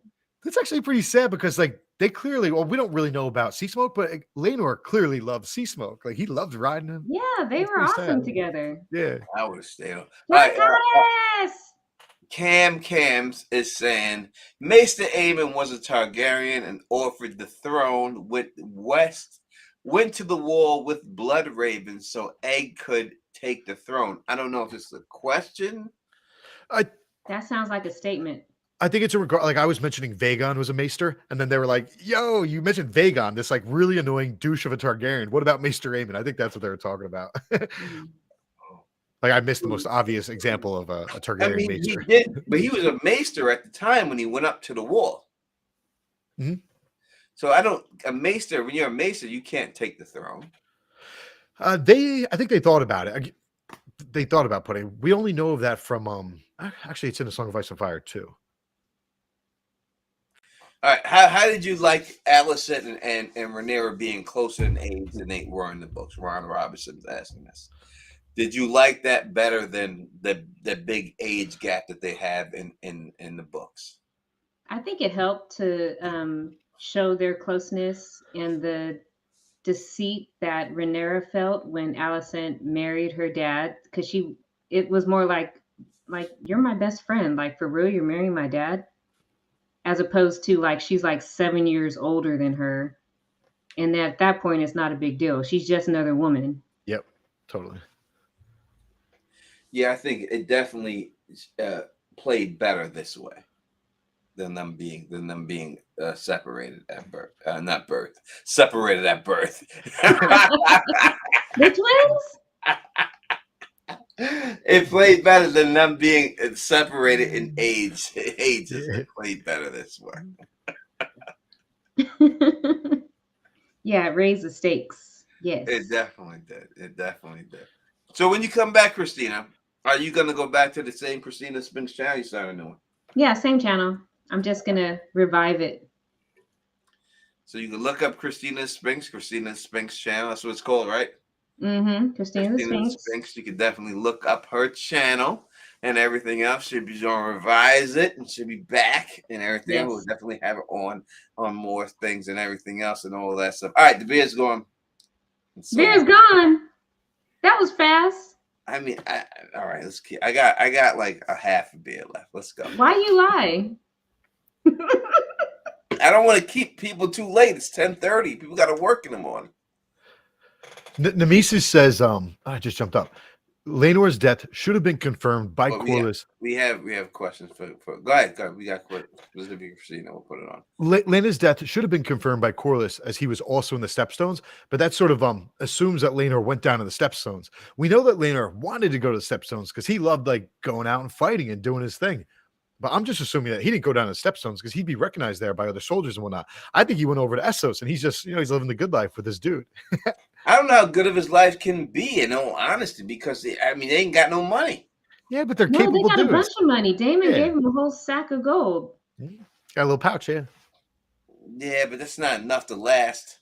But they're also like a lot of people, they go live the life of like a sellsword, and that's kind of what he would want to do. He'd probably join some sellsword company over in Essos. Yeah, maybe I that's saw a theory that Lenore comes back as a dragon seed Yeah, that to doesn't make any sense. reclaim Sea Smoke. It doesn't make any sense. No, Yeah, how And he's not Lenore with his You would have- head shaved. wait, so they don't realize that it's him? That's part of the theory? Yeah, nobody knows it's him. Oh my gosh. Yeah, they can't have that. I remember people right away saying that like he's gonna take over the role of another character. There's just no point. Yeah, no way. There's no way. They would do that. There's no way they could do it. it's- Corliss would know. And it's And like, if he doesn't know, he's the I think worst he would dad know in the his world. son in the imagine season. he didn't know. And it's also the character that people think he's gonna take over is one of the most beloved characters in the story. There's no way they're gonna drop him. Christina, you're asked by Luna, wants to know specifically, what do you think of Helena's character? Oh, Oh, Helena. So I have lots of thoughts. I wanted more. I wanted way more Helena than we got. I'm very intrigued by the way people just like brush her off when she's speaking, like she's kicking all this game, and they're just like, yeah, honey. Mhm. they all think she's dumb and she's like the smartest one out there. She's the smartest fucking one here. And everybody's just like, she's weird. Yeah. She's strange. Don't listen to her. She talks nonsense. But no, she's legit kicking game and like nobody pays attention. I like her. I like her a lot. I would have liked to see more of her. I thought it was very funny when she got drunk at the family like feast and was like, being married ain't so bad. He mostly ignores you unless he's drunk. Oh. Yeah, I would say to people, check out my video that says, is Helena autistic? And if you're wondering if she's autistic, check that video out and everything else. Asking me Teflon are Helena's kids, Aemon's or Aegon's? No, they're Aegon's kids. Aemon wouldn't do that. Yeah, we saw that line we mentioned earlier, how like he went down the streets when he was at Chris Goli's and he's like, yeah, Aegon is not like us. Like he's religious. He wouldn't do that kind of thing. Yeah, it's not his style. He's not, as he said, he's like, I studied the histories, I've done this, I deserve to be king. He's not a whore. He wouldn't do that.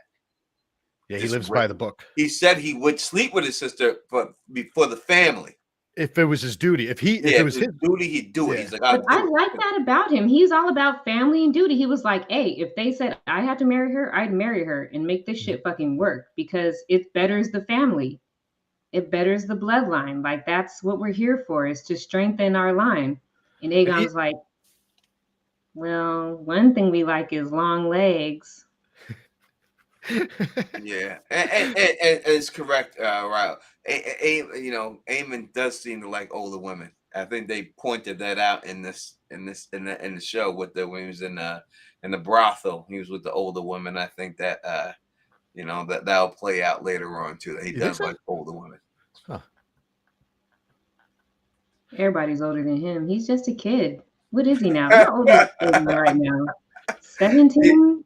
Yeah, but it was funny when at the dinner and like Jason tried to stand up and he stood up, and as soon as he stood up, they were like, "Okay." Yeah, he gave one of these. Yeah, what I do. That was great.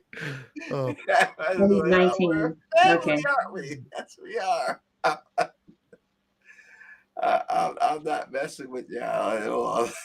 I deal with you. I'm not trying to get involved in that life. You good here. We good here. But I didn't like that too. We can talk a little bit real quick about the casting there of Aegon.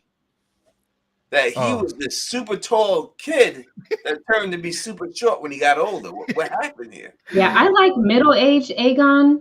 Great. Like I thought he looked great. He looked the part and everything.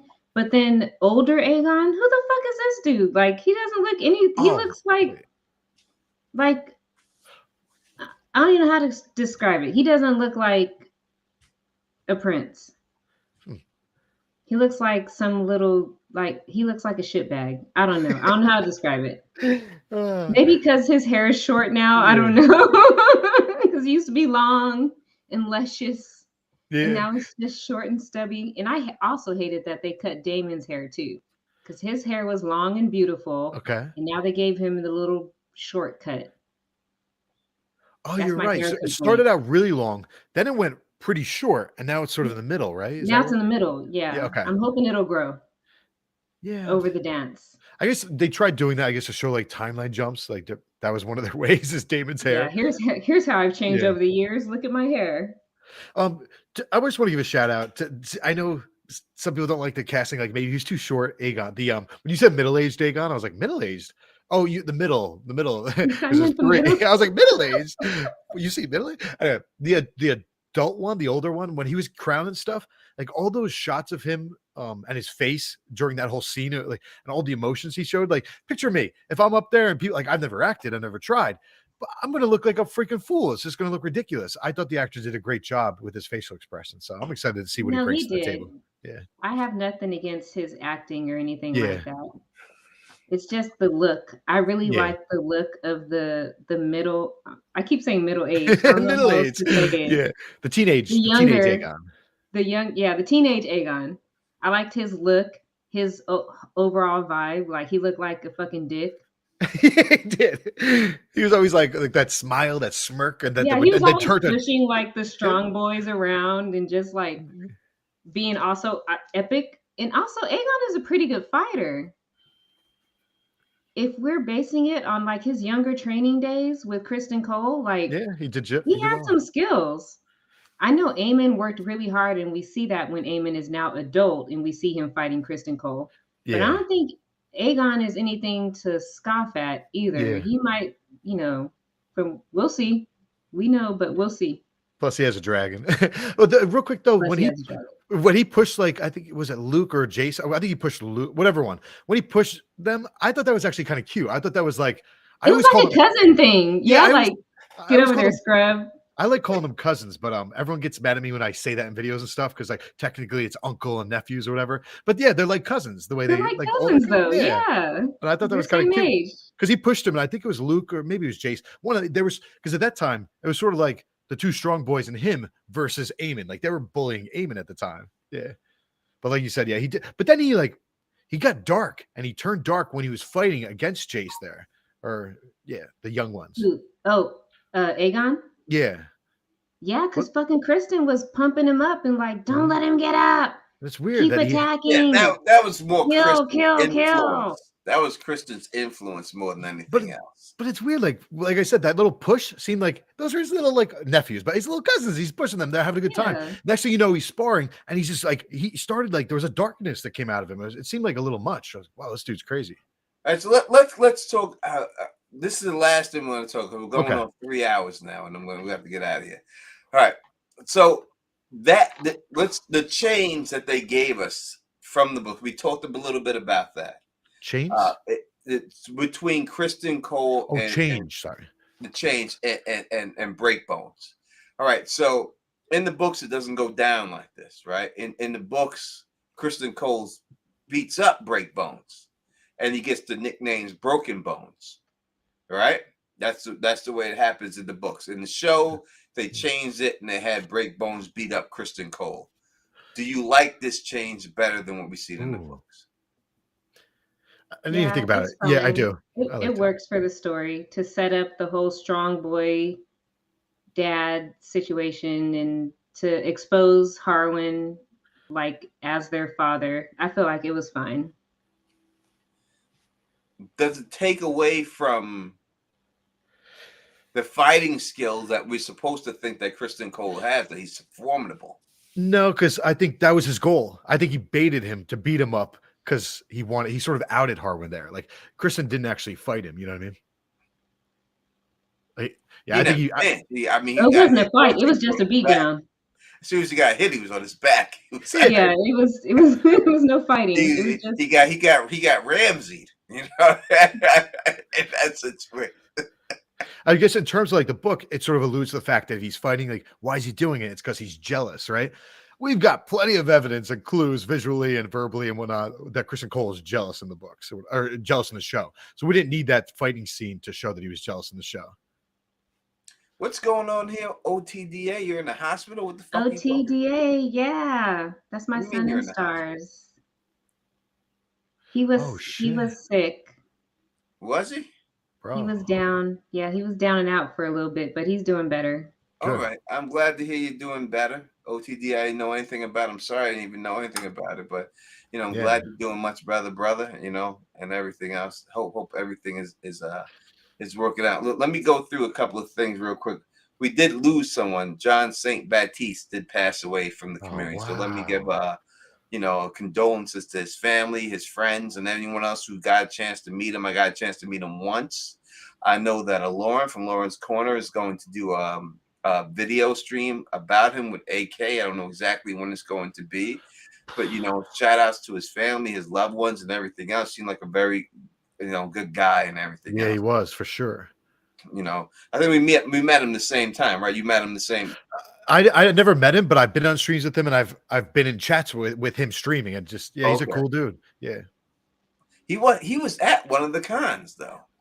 I don't know if I met him I personally. don't know if he was at the last Con of Thrones there because he had blue. I remember meeting him. He had blue hair when I met him. So I don't know if that was it, but yeah. So rest in peace to John St. Baptiste.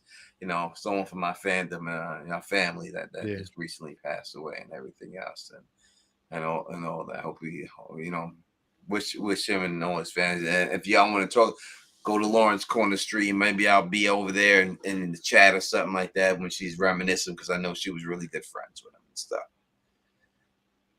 And all that. And definitely, you know, best wishes to you, OTDA. Get better. Yeah, OTDA is the man. You got this, OTDA. Yeah, he is. And all that good stuff. All right. We're out of here. 3 hours. Done. We can come back tomorrow. All right. If you want to come back, we can come back tomorrow and do part 2. If you want to come back tomorrow and get Phil on here or something like that. I'll come back tomorrow. You know, Thursday I'll be back with the peripheral stream. I'll be back with LMR. We'll be back doing that, and I think Phil will be joining us on that one this week and everything else. So definitely check out. If you haven't watched the show, check it out. It's a really good show. It's on Amazon Prime. I think that you'll like it if you didn't give it a shot. You know what I mean? But if you all want to see a part 2, hit the thumbs up on this video. You know what I mean? And I put part 1. We're definitely doing a part 2. And we have a lot more of everything to catch up on to talk about the whole season 1 of House of the Dragon and everything else. Bridge, you have any videos coming up? Yeah, I mean, same old stuff. A book dropped today for the Lost Metal, so I'm going to do a video on the Lost Metal. However, I dropped a video this morning about the book that came before the Lost Metal, so it was like a primer. Didn't even get 1,000. I read 3 books 3 times to make a video. That's a lot of work for a single video, and it got under 1,000 views. You're basically in the same boat as me. Oh, did you see that thing that I put up about the reader? What's that? No, what? Let me see if I can pull it up. Like, I'm not exaggerating though. I literally read. I'm probably gonna get flagged as soon as I do this, but I ain't making no money on the stream regardless. So let's see if I could pull that up. It's hilarious. It's so funny. It really is so funny. It's one of the funniest things I've seen in such a long time. Let's see if I can find it. And I just put it up, so it should be. So we need to talk. Someone reached out to me. I want to talk to you. Okay. Wait a second. Do you watch a show called The Vow? The Vow is back. Did you guys watch that on HBO? It's about a cult. It's about a cult. This guy, NXIVM, it's like a self-help organization, but then it turned into like there was like things with sex and stuff like that. I don't know. It's pretty wild. So, season 1 was interesting. Now they're doing season 2. So Oh, that's good. pretty I cool. need something to watch. Yeah, Yes. it's not the best, but it's an interesting show. I like it. Oh, this would be. You You see said it. sex and cult. I'm in. Yeah, exactly. Yeah, it's called The Vow. Let's see if we can pull this up for you. I've had difficulties before. You see my main Facebook page and people I'm friends with, but it's okay. Yeah, people keep Screen. saying Andor's amazing. I don't have whatever like Disney or whatever that's on. I'm I'll tempted give to you get one. If you want the link, I'll give you my No, link. no, No, Disney Plus. I don't really like TV. I like reading and Audible. At some point, I'll get Disney. And Okay, I'll well, if watch you're the not show. into shows and shit, then Yeah. it's not for Not you. really. I started Andor. It's good. Oh, it's not good. All right, can I'm y'all not see gonna this? make any claims. I was very bored. Really? I heard it was more like adult than other Star Wars stuff. So that seems kind of cool. No, All right, can you see this Sorry. right here? nothing yet. You Nope. see this? I see you. Oh my God, that's right. I have to do this. All right. Let's see. Yeah, we see now. Facebook. I'm the fastest reader in the world. Is it I read. full screen? You can hear it? Yep. All right, let's go. I'm the fastest reader in the world. I read 1,679 pages book within 2 seconds. Yes. Go on.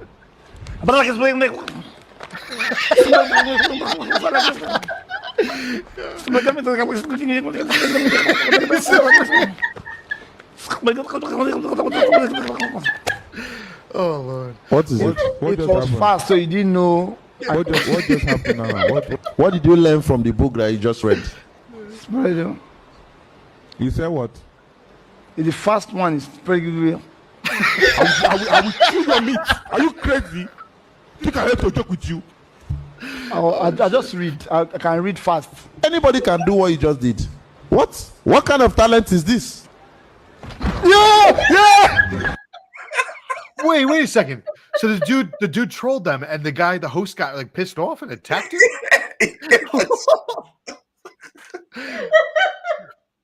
Yes, that's exactly what happened.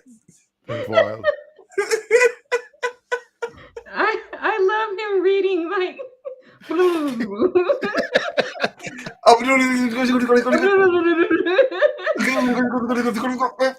Yeah, I'm surprised I found that funny. I found it really funny though. And then the one thing, if you listen to the guy when he gets mad, he goes, "Listen, I will chew your meat." Like I never heard that ever in my life. Chew your meat. Chew your meat. You think I'm playing with you? Like I've never heard anyone tell anyone he chew his meat ever in my life. I liked how they were like they tried to call his bluff. They're like, "What did you just read? Explain that to me." And he explained it to them with another. What you read? Oh Lord. I just really fast like that.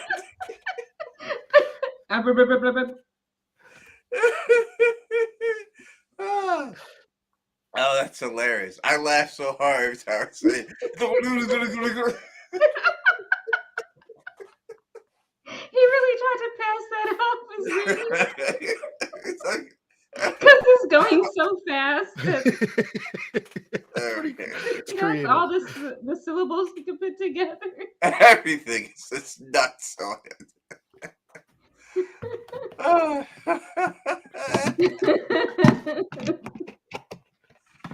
Oh, I love that. I Oh, love that gave me a good hearty chuckle. Perfect. I'm glad I did. That's why you should watch. Go on my Facebook. I'll be posting stuff. It's like, what are you doing? I will chew your meat. I'll chew your meat. You think I'm playing with you? Bridge does it so good though. You sound just like him. What does that mean? Chew your meat. He's gonna bite his. I have no idea what that Does that means. mean like sound out your words? I Like, have no chew your idea meat what that and means. speak? I never heard anyone in the Oh. world say it before. But I'm happy that I did hear someone say it. Maybe someone from a different country would know what that means. I'll chew your meat. I It don't know. sounds like it's supposed to be like clarify yourself, like speak clearly, like chew your meat and You talk. think I'm here to play with you? And then he just jumps on stage and tries to kick his ass for lying. He's like, what are you doing here? Anyone can do what you do. He said, "No, I read so fast." I didn't read that fast. He's like, I read 1,200 pages in 3 seconds. I thought he said 2 seconds. In 3 Oh, seconds, God. I read God, 1,200 pages. It's my talent.